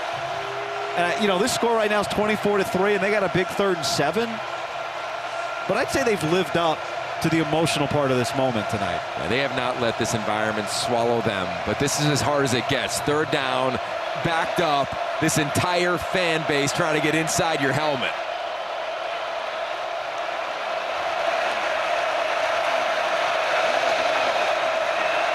Every voice pointed at Aiden Dunn from his end zone. Across his body, and it's caught.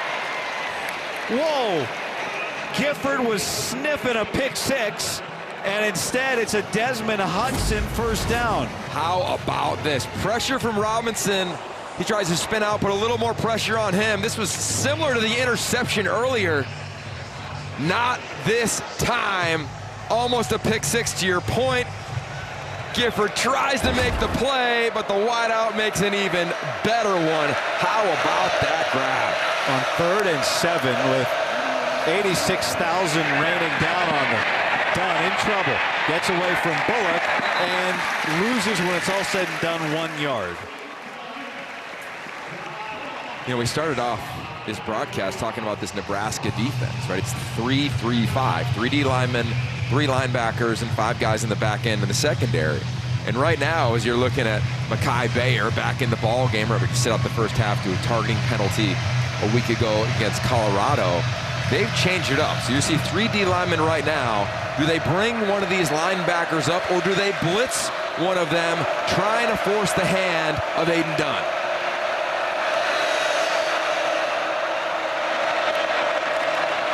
They bring 4.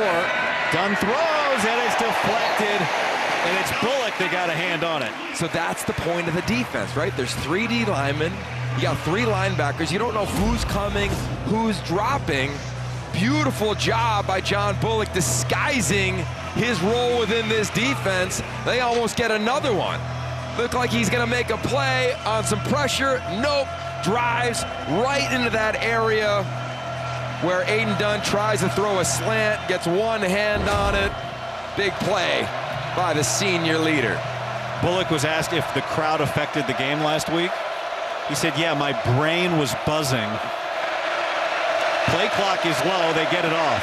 Dunn throws, and it's caught for a pickup of 5 yards. No, incomplete. Unable to squeeze it was Sergio Morency. And now flags come flying in.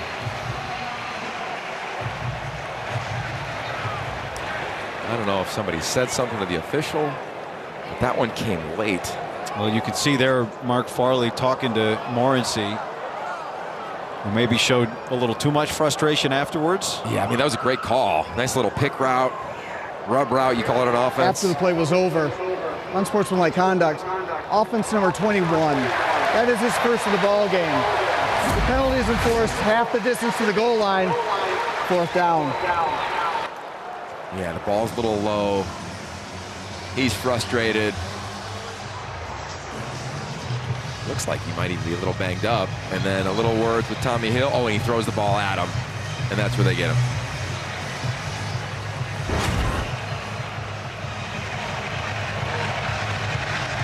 So now a tough spot for Noah Pettinger to punt. Nebraska loves to try and block, and Pettinger gets this one away and sails it out of bounds. And a flag is down out near the line of scrimmage. Full start. Offense. Not 11 players were set for 1 second. Half the distance to the goal line. Still 4th down. For a team that prides itself on blocking punts, you definitely make them re-punt, right? Yeah, I mean, the whole goal is, can they be even more exhausted? Can you create even more noise? And can you get a block? And Matt Rule's teams, there's one thing they've done everywhere. They've gotten their hands on the ball in special teams. Pettinger gets this one away. And this will gain yardage as it doesn't even get to midfield. It goes out at about the 36-yard line. Rhett?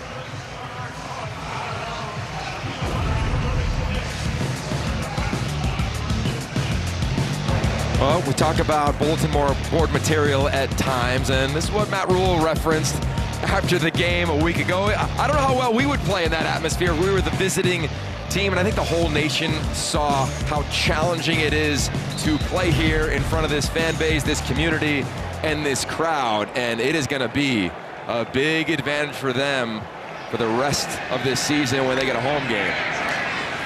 Raiola. Pressure gets picked up, so he steps up and lofts it.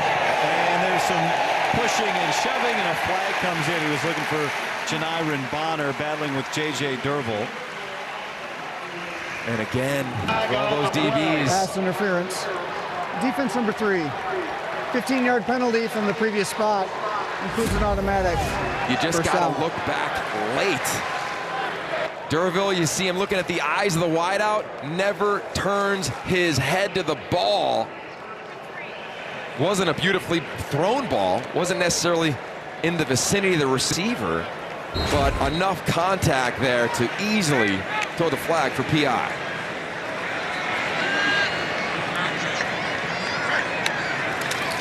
Harburg's in the game, the backup quarterback, and he makes the catch. Heinrich Haarberg, we saw him for a couple snaps early. And all his teammates are fired up about that. 8 yards. Oh, how about that? Little angle route. That's fun for all those that love the West Coast offense.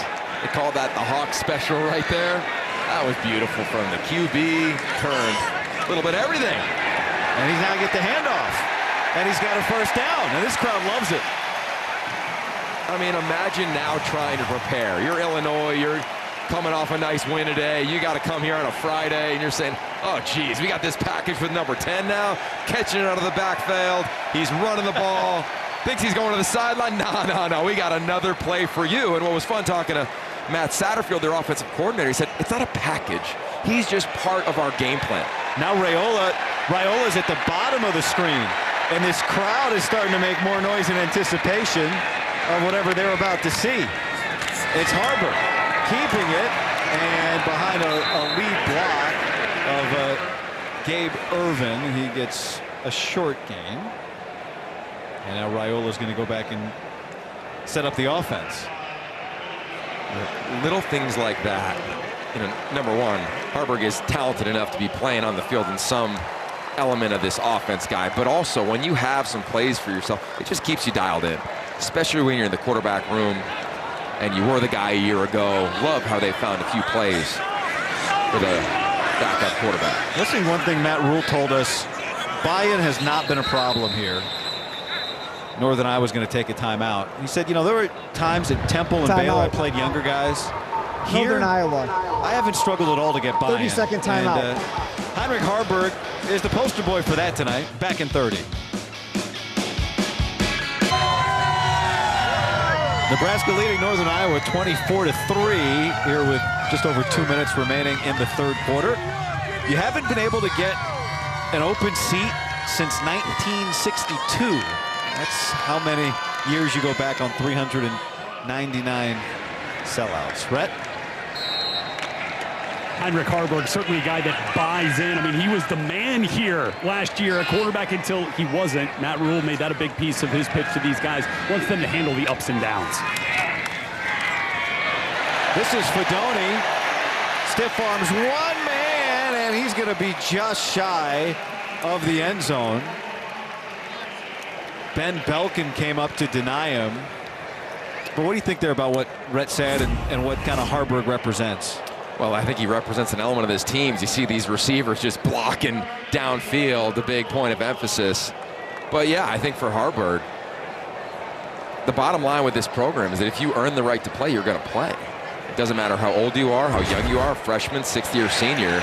Now looking in the I formation. Barrett Liebentritt, the fullback in front of Dowdell. Play action. Raiola slips and falls. He thought he had 6. Nice job by Ben Belkin, the inside backer, returning starter, just turning that thing back inside because it felt like it was going to be a walk. They ran power. They pulled the backside guard. It's I formation. You're thinking this is like Rex Burkhead era, right? This is Roger Craig era. And Raiola tried to make something there and slips, but a nice job there by the defense in Northern Iowa. Big stop. 21 yards for Tristan Alvano.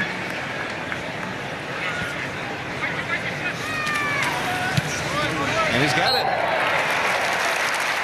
27-3. And we're back in 30.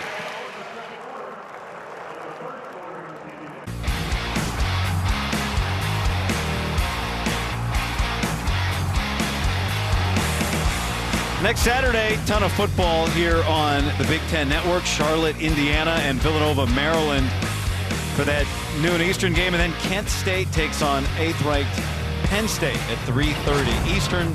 here on the Big Ten Network and the Fox Sports app.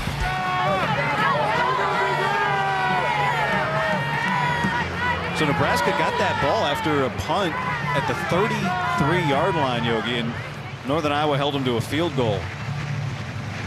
So Jacob Hull will kick it away here near the end of this third quarter.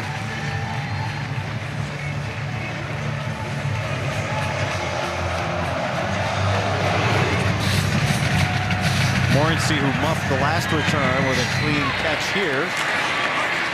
And he gets it out to about the 23-yard line. When we talked to the staff at Northern Iowa, they knew one of the keys of the game was surviving the first quarter. Okay, check. But they also had to push the ball downfield. They had to test these DBs. And now, coming up to the end of the third, if Northern Iowa is going to get back into this game, and it's not out of hand by any stretch, I think they got to take some shots, guy. They've got to create an explosive play or two over the last 15 minutes and 38 seconds of this ball game.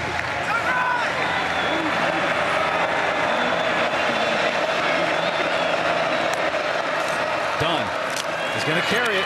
He's done this with some effectiveness today, and that's a pickup of 5.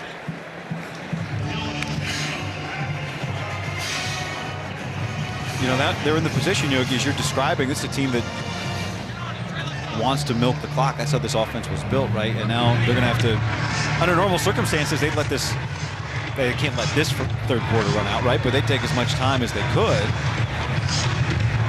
Oh, they can't let this third quarter run out. The yellow number, that's the play clock. Fourth quarter coming up.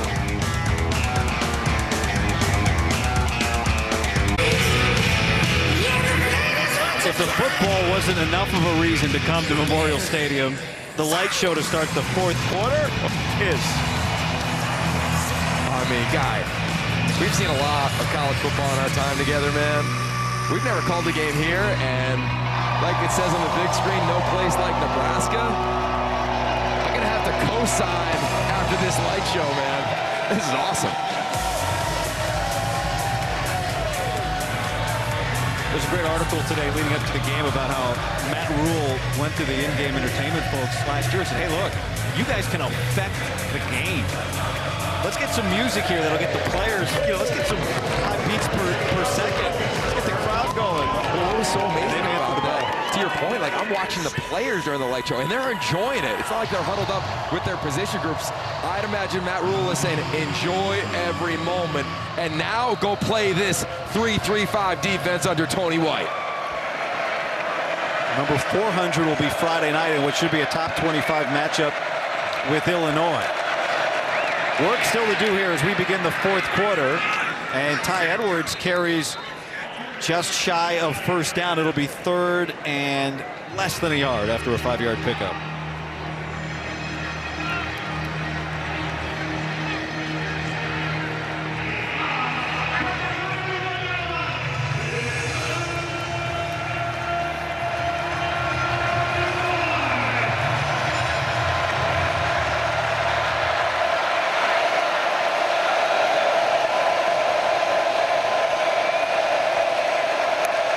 Dunn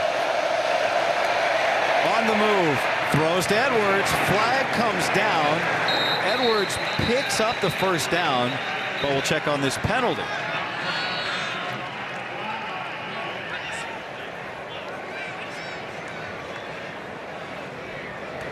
Personal foul, illegal blindside block. Offense number 45. Half the distance to the goal line. Third down. There is Tony White. He's got all the makings of a top 10 defense. 2 times Broyles Award nominee and a head coach somewhere sooner rather than later. No doubt. I mean, he's got all the tools in terms of how he teaches the game, everywhere he's gone, how they have played the game, and really how he communicates the game to his players. I mean, this is a defense that's really a challenge for offenses to stop. And the wrinkles he's added along the way, including recently here at Nebraska, make it a real challenge to go up against, as you see now in this 3-3-5 scheme. 4 players on the line of scrimmage and maybe a backer coming. And noise pouring down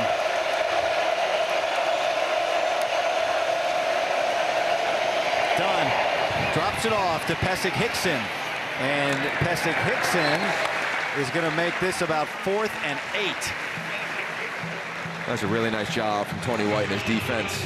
Right, the crowd's into it. A lot of times you see pressure come, and he says, nope, we're going to bring 4. See if we can get home, get to the quarterback, influence him with the front 4 rushers, and then play coverage behind it with the rest of that defense, keeping everything in front. And he's a defensive coordinator that he seems to have an answer for whatever an offense is doing and will adjust week to week.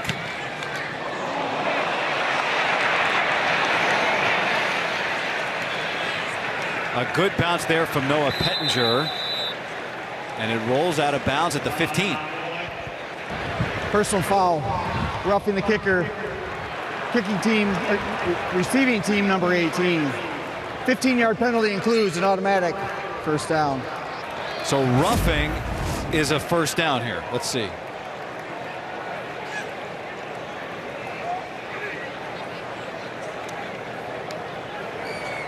You know, running into is obviously the lesser of the two, and that involves running into the leg that's in the air. You hit the plant leg or any significant part of the body, and that's when you get roughing. Yeah. Official had a clear view of it. Talking to Coach Rule right now. And I'll tell you, that's a big play and a big swing, and giving Northern Iowa some life here.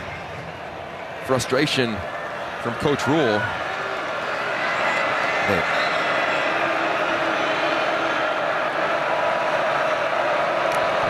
So first down instead of the punt, Nebraska taking over.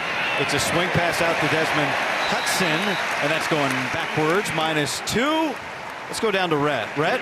Yeah, guys, you're talking about Tony White's 3-3-5 defense here. Sometimes it's kind of like, where's Waldo, right? Where's that 4th rusher coming from? What's that coverage actually look like? But opposing offenses aren't the only ones that are uncertain. Yogi and I are watching the tape, but sometimes we'll check Pro Football Focus to see what they say about it. Yeah. Last week against CU, guys, 100% of the coverage reps from this Tony White defense were classified as unknown. When you told Tony White that in the meeting, it was the best thing he'd heard all week. He was so happy. Here's Dunn on 2nd down. McGahee in pursuit, and Dunn will just throw it away. And so explain that, Red. Yeah. Like he doesn't want anybody to be able to categorize. Exactly right. He was like, all right, we have succeeded. We have fooled the analytics-based community as well. And you know what? His quarterback here, Dylan Raiola, can back that up. Remember what Dylan said about facing this defense in spring? He said it felt like he was in a Star Wars movie. It's so true, and I think the dynamic athletes they have, especially at that rover safety position. In now is 32 Ramir Stewart playing the slot tight end in Lane Pryor. 3rd down and 12. And they try to set it up here for J.C. Roque, and Roque got the edge, and then he stumbles and falls down, but he did get the first down. There was a lot more on the table there if he could have kept his feet. Yeah, just a nice job of just setting up that kind of inside tunnel screen. Usually that's supposed to go up the hash. He decides to cross all the way across the field, and that a chance for 6, and just gets caught there by his own feet. Trips and falls. Sometimes you get a little too excited on your way to the end zone. But, Red, I think what's so challenging is to play quarterback against this. What have you seen from field level throughout the night as you've seen a variety of defensive structures and looks and pressures coming from Tony White? Yeah, I'll update you here right after this play, guys. Dunn throws behind. Yeah, and look, I think the thing that Joel Filani, the de facto offensive coordinator from Northern Iowa, was trying to do was clean some of this Tony White defensive looks up for his quarterback, right? Get him in some formations that can give him some tells, get the ball out of his hand, and you know that they wanted to get the ball to Roque, who Filani called the jitterbug, right? He's kind of different than the rest of their receiving core. He can make plays with the ball in his hands. I imagine they kind of start to go back to him here as this drive progresses.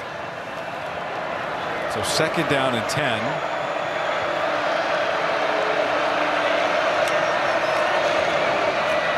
This is Edwards, and he gets tripped up for no gain. Let's check in with Ashley Adamson with a Big Ten Network studio update. Ashley? It's Maryland, Virginia, and Charlottesville. Terps down 6 in the 3rd quarter. How about this pass from Billy Edwards to Caden Prather? The perfect placement. Maryland up 1 early in the 3rd, Guy.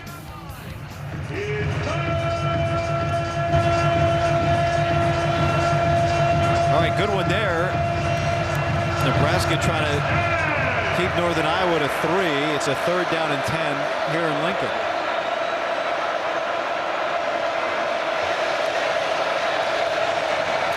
Pressure done. It's fluttering and it's incomplete. Princewell Uman Mielen came in and lowered the boom. I mean, he came off the edge. Full speed, full steam. His entire 6'5" frame, number 18, right in the middle there, runs right through the back and almost runs right through the quarterback, Aiden Dunn.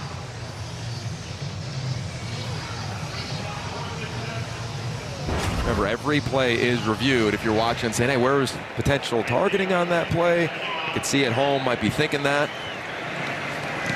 The punt from Pettinger to Isaiah Garcia Castaneda. Fair caught at the 11. Coming up on Tuesday, don't miss women's soccer when the Huskers challenge 5th-ranked Michigan State. Live coverage at 6 Eastern, 3 Pacific, only on the Big Ten Network and the Fox Sports app.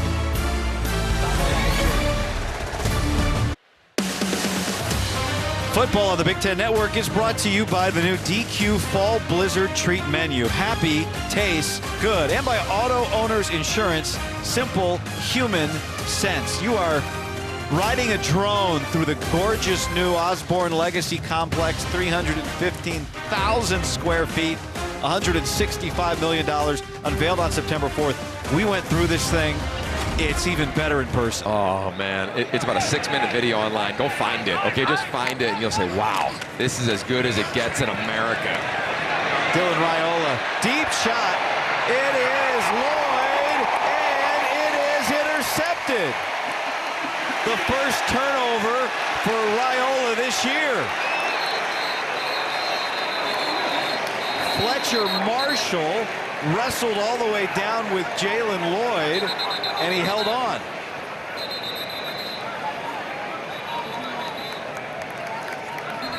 The officials ruled this an interception on the field. The ruling on the field is an interception by Northern Iowa. 1st down and 10. Wow. Well, they take a shot on a deep post to their fastest, one of the most explosive players they have.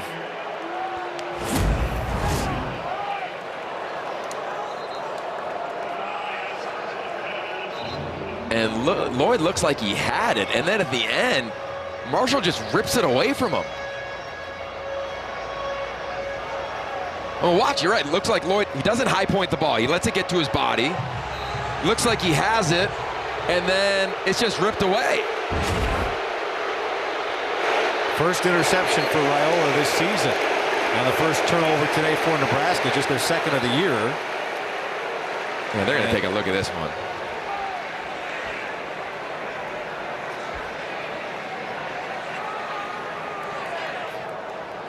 Matt Rule asking for an explanation from Jerry Cervinski. And Lloyd can get up. I mean, this is a guy who is really gifted in track and the long jump, triple jump. Watch him leap here. Hands don't get extended. Catches it, brings it to his body.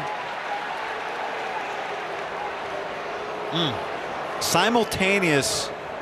That's the way it looks like to me. His receiver. Yep. I don't know, Yogi. I don't know if he has the it ruling for a on the field move. is an interception by Northern Iowa. The Nebraska head coach is challenging that ruling on the field. Timeout, Nebraska. All right, so you get a challenge. If you get it right, you get to keep it. If you don't, you lose a timeout. So Matt Rule is electing to challenge this play. And Mike Pereira, our rules analyst in LA, has been watching. Mike, what do you think?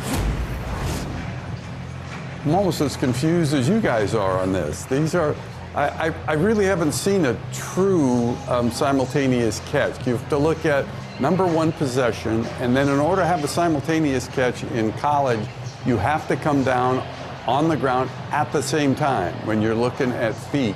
So to me, I just don't know how this could be reversed because it almost appears to me that the control is by the defense. And the other element of this, of course, is this was a challenge. This was not a review.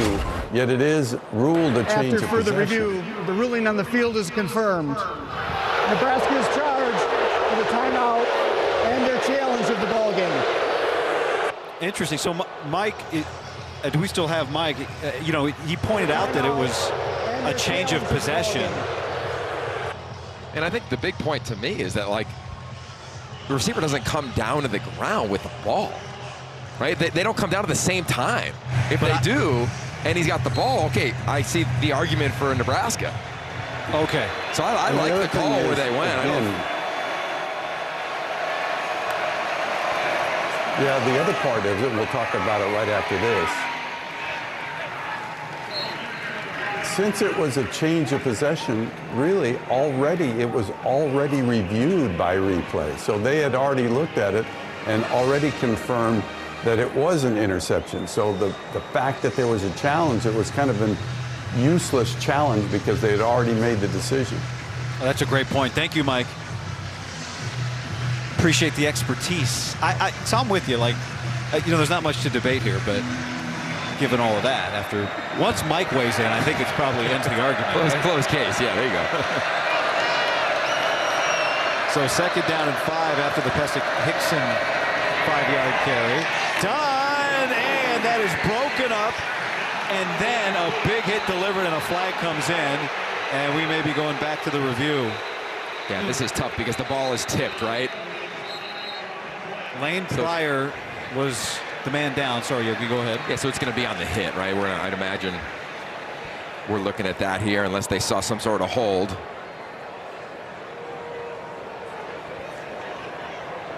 He runs a simple seam route. And it's undercut by the defender, and there's a safety over the top. You can see there's 2 players down on the field. The flag is Personal foul, targeting defense number 29. That play is under further review.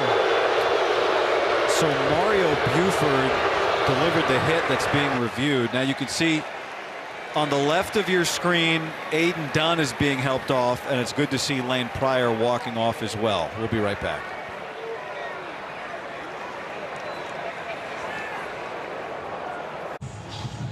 Well, we just had the official announcement. The ruling on this play after review is not targeting on Mario Buford. Let's bring in Mike Pereira. Do you agree with that, Mike? I actually do, and because of one of the indicators is attacking, to me, his feet are set. He's absorbing a lot of that contact, even though the shoulder is into the head area. But to me, it's not the attacking that you have to have as one of the indicators. So I agree with taking it off. All right, thank you, Mike.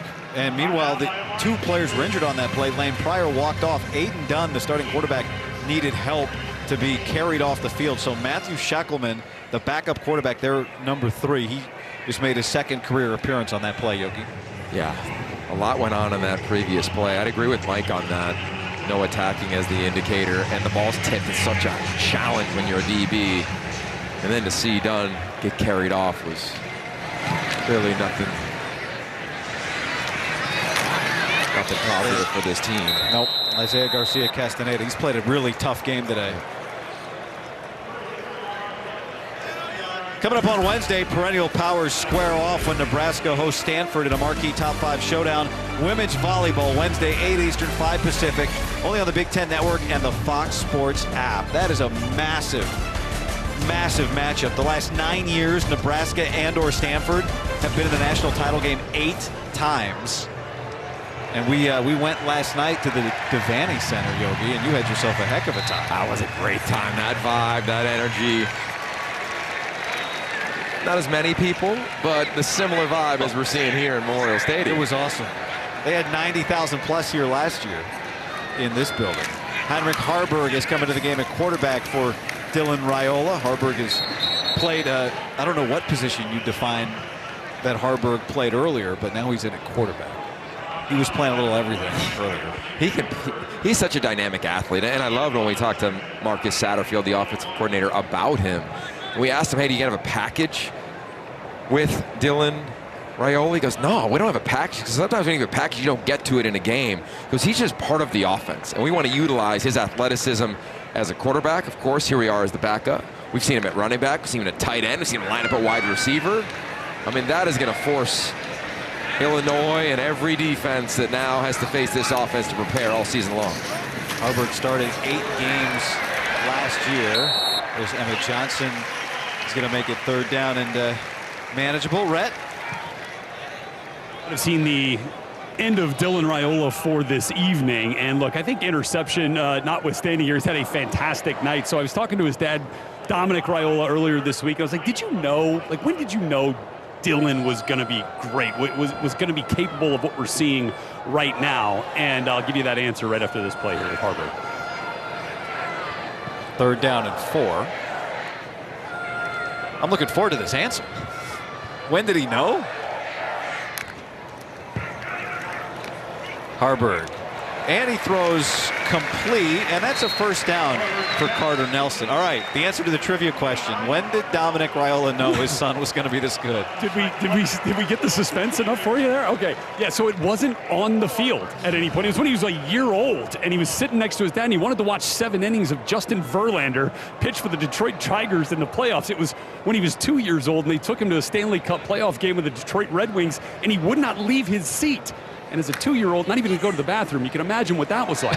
But look, this is a kid that chose not to watch Disney with respect to Mickey Mouse. He always wanted sports.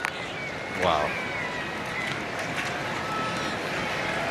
You know what I loved about him, and in your conversation with his dad as he talked about his family, is that he's got a growing family, right? There's siblings, his sister, his brother, his mom, his dad, of course, from back in the day. But in advance of this game, he also leaned on his quarterback family, right? He's talked to guys last week before Colorado, talked to Caleb Williams because he played Colorado, talked to C.J. Stroud because he played against the Bengals, where CU's defensive coordinator came from. He calls Calvin Johnson Uncle Calvin. Like, he's just got a lot of people in that Rolodex that he's calling to say, how do I prepare for mastery around this craft?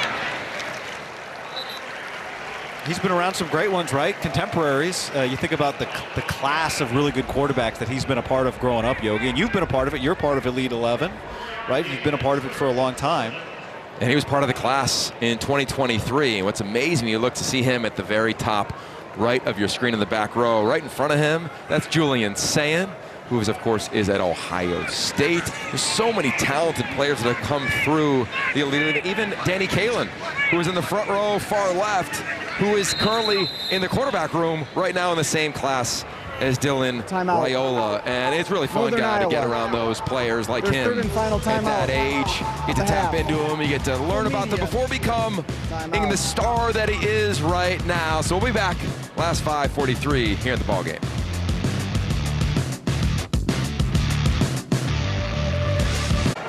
Matt Rule made a big adjustment after last week's game against Colorado. He told his staff, I need noise-canceling headphones. I could hear nothing last week. So on Thursday, that new headset arrived. He said it's just like when you get on an airplane and you put the noise-canceling headphones on and everything goes away. Tony White said he tried them this week. He's like, I can't use that. I'm too blocked out. But you know, that'll come in very handy here next week when Illinois comes to town for the Big Ten opener on Friday night on Fox.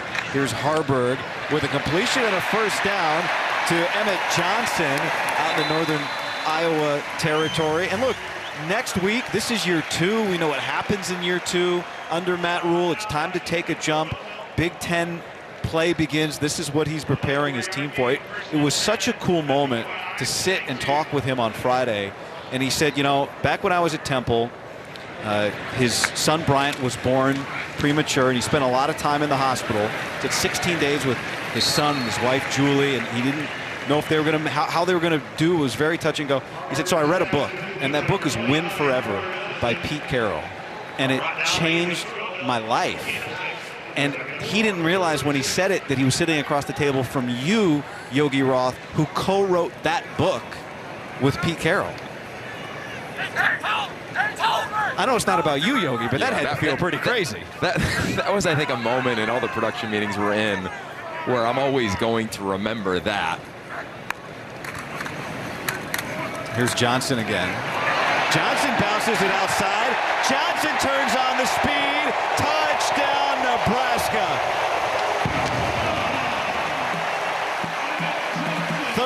36 yards.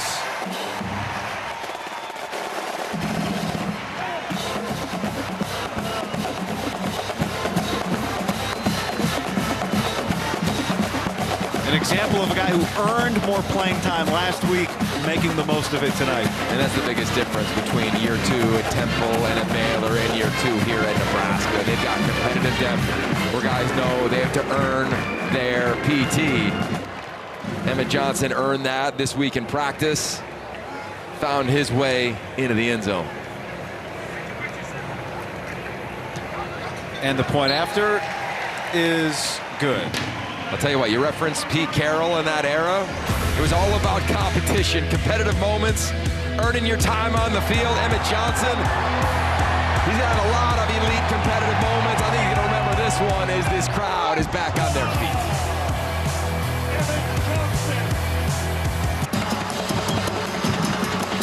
So Emmett Johnson with the big touchdown run. 8 plays, 80 yards, 433. That's one of the longer drives in time today for Nebraska. 36 yards to cap it off. And, you know, we were talking, let's go back, not to talking about you, Yogi, but why that book by Pete Carroll and why Pete Carroll means so much to Matt Rule. Matt was a young, just starting out coach when he waited in line 15 minutes just to meet Pete Carroll after he spoke at a coaching convention. What is it that Pete Carroll did at USC, right? We talk about the great years of the Trojans. And then to the NFL, where he's a championship coach with the Seattle Seahawks. And now Matt Rule, right? What is he trying to apply from Pete Carroll? You coached with Pete Carroll at USC. Yeah, look, I think the number one thing is that when you were coaching with Pete and now being around this facility for the last few days, is that everything you do, you have to be in a relentless pursuit of a competitive edge. I mean, the first page of that book goes something like this. I slammed the book shut, stunned. And that's when Pete Carroll realized that John Wooden didn't win all the time early in his career. It's when he figured out his philosophy, his uncompromising principles, and then he basically never lost again. Pete Carroll wrote the book when he was fired. When he was fired for the second time, didn't know if he'd get a head coaching job ever again, got it, and then just went to work and made it all about them, all about the players, and all about competing every day. So much so for Matt Rule, as we see this snap here take place incomplete, so much for Matt Rule that he turned to a member of his staff and he said, what do we do every single day to start practice on Tuesdays? And he goes, yeah, you have team compete. And we called Tuesday Competition Tuesday. And what did it do? It allowed your players to go best versus best, ones versus ones, and go compete and make practice more challenging than the game. And that, for Matt Rule, is the goal. The goal that with all these 5th and 6th year seniors and all these young players are getting a bunch of shine on offense, to make sure you go back to work, go back to home base, so you can go win all those tight games. This is Sheckelman, the backup quarterback who's come in for the injured starter, Aiden Dunn. And that is a first down. And you know what was cool about that is, of course, after the meeting, I had to call Coach Carroll. And I was like, I got to tell you this, man. And he was fired up because, of course, he's out now of coaching. And, you know, he's watching his sons both coach in the NFL and in college and being around his family. But he loves hearing when the influence that he has had throughout the entirety of his incredible career, I think a Hall of Fame career in college and the NFL, is impacting the game still. And it was really cool for Matt Rule to, I think, you know, share that moment with us. And I hope those two guys end up connecting, because I think Matt Rule is building something really special here, much like they did at USC. Sheckelman with a scramble. That'll bring up second down and short. Coming up after the game, the Big Ten Live football postgame sponsored by State Farm breaks down all the action. That's coming up after we're done here. You know what was cool? When we were at SC, you had these little elements within the program that you made feel really special within the facility.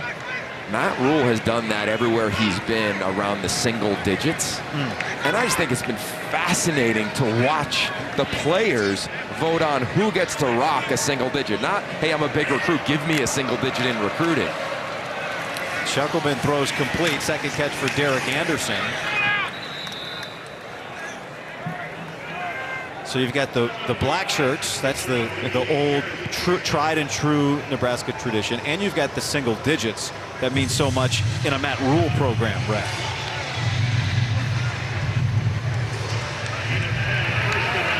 Temple, right? Temple Tough was the moniker there, right? And so, Matt Rule really treats that toughness, those single-digit guys, as his own position group. Like, they've got their own group text. He takes that stuff very seriously. It's pretty great. He said his wife Julie hosts a different position group every Thursday for dinner, except for this last Thursday because it was her birthday. So happy birthday, yeah. Julie. And the single-digit guys, they come as their own position group to dinner. Yeah, Rhett nailed it in terms of the text thread that he's on. I mean, this is truly the leadership group among this team, and I love how he even added Ben Scott, the veteran center, to it. He might not be a single digit as the center on the offensive line, but critical to have him feel as though he's part of that leadership group. And I just think that's something to aspire to when you're one of these younger players. 6 right there, but I'm sure that young running back is saying, hey, I'm a single digit one day, too. We'll be right back. Ashley Adamson here in our Big Ten Network studios, reminding you to stick around after the game. We'll have full post-game highlights and reaction, and immediately following that, we'll head to Final Drive, recapping all of the big stories coming out of Week 3, including a quarterback situation in Ann Arbor, another defensive shutout in Minneapolis, and 2 Pacific Northwest rivalry games that went in very different directions. We'll have all that for you coming up, but for now, enjoy the rest of your game. We'll see you afterwards. The Final Drive recaps the entire day around the conference tonight at 11 Eastern, 8 Pacific, only on the Big Ten Network and the Fox Sports app. Well, the hope is that that youngster there will only know winning, will not remember 7 straight losing seasons without a bowl. It's amazing to think that that's the recent history. Of course, sellouts through it all as we're under 2 minutes now remaining, Yogi. I mean, doesn't this feel like, you see Glenn Thomas, the quarterback's coach, who spent time with the Steelers the last couple years, next to Dylan Raiola there. There's the number of consecutive sellouts. Like, it just feels like if you put a blueprint of what do you need to win? Facilities, check. History, check. Support, check. Leadership, check. Veteran leadership on the field, check. And a quarterback who can deal. Like, it just feels like this is about to be a juggernaut. Now, they had some holes tonight. They weren't perfect, guy, but God, it feels like Nebraska is just getting going, man. 3rd down here for Northern Iowa. Illinois won decisively today over Central Michigan. Sheckelman throws, and it's broken up by Jeremiah Charles, the true freshman, getting an opportunity here late in the game. Illinois was the top team receiving votes that was not in the top 25 last year. As you look at another nice play here from Charles, and Dylan Raiola locked in here with a fellow member of his freshman class. So we're looking at it in all likelihood on the 400th sellout in order consecutively. Friday night, top 25 matchup. Look, you don't want to get ahead of anything here, right? As you take a look at Dylan and Donovan, his uncle and the offensive line coach on 4th down and 5. Northern Iowa converts. So the biggest question is, how are they going to do next week?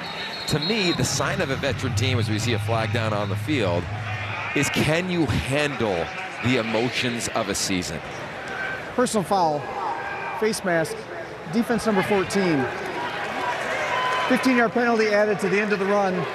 Correction, half the distance to the goal line. 1st down and 10. Less than a week till Illinois comes here, Rhett.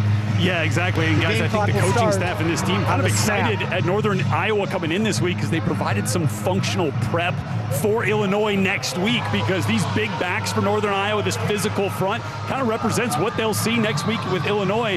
They got a true sophomore running back, Caden Fagan, who stands 6'3", 250 pounds. He's got a couple of touchdowns already this season. There you see the schedule coming up. Illinois, which of course represents 4 straight home games to start the year. After Illinois, there's only 3 home games remaining that are scheduled. Remember, it's hard not to imagine. First round of the playoff is at home sites. Yeah, look, we all love jumping it a little bit and trying to anticipate who's going to be in the playoff. But I think when you look at their schedule and the style of play through the first few weeks of the season, there's a reality that Nebraska's only going to keep getting better. And I go back to that number of the veterans they have, whether it's on the offensive line or the defensive line, like the core of this team up front, they're going to come to work every day. And I think that is the biggest challenge of navigating and handling everybody telling you how great you are in this town. Northern Iowa trying to break the seal on the end zone before this game ends, but it won't happen on that play. Coming up to make the stick, Kamir Prescott, another true freshman. And really, to Rhett's point about the opponent next week, I think this team goes right back to work. Tony White, Matt Rule, Coach Satterfield and company, and I think they've got the veteran mindset to do it. Now, did they struggle against the run tonight a little bit at times? Yeah, they weren't perfect by any stretch of the imagination. There's things to work on. But this team, I think they'll come right back to that compete period when they get to practice on Tuesday with full pads and be ready to rock. You know this defense doesn't want to give up a touchdown. No way. Shackelman on the move. And he throws that out of the back of the end zone, and now it's 4th down. And I think if you're Northern Iowa, you're going for it right here. And I think also if you're Northern Iowa, to give them a little bit of love, like, look, I get it, there aren't moral victories in college football, but we're talking about an FCS opponent playing up against the top 25 team in the nation. They have not shied away from the physicality, from the moment by any stretch. They got to get on a bus after this game, drive home, then fly to Hawaii on Wednesday for a road game. 4th and goal.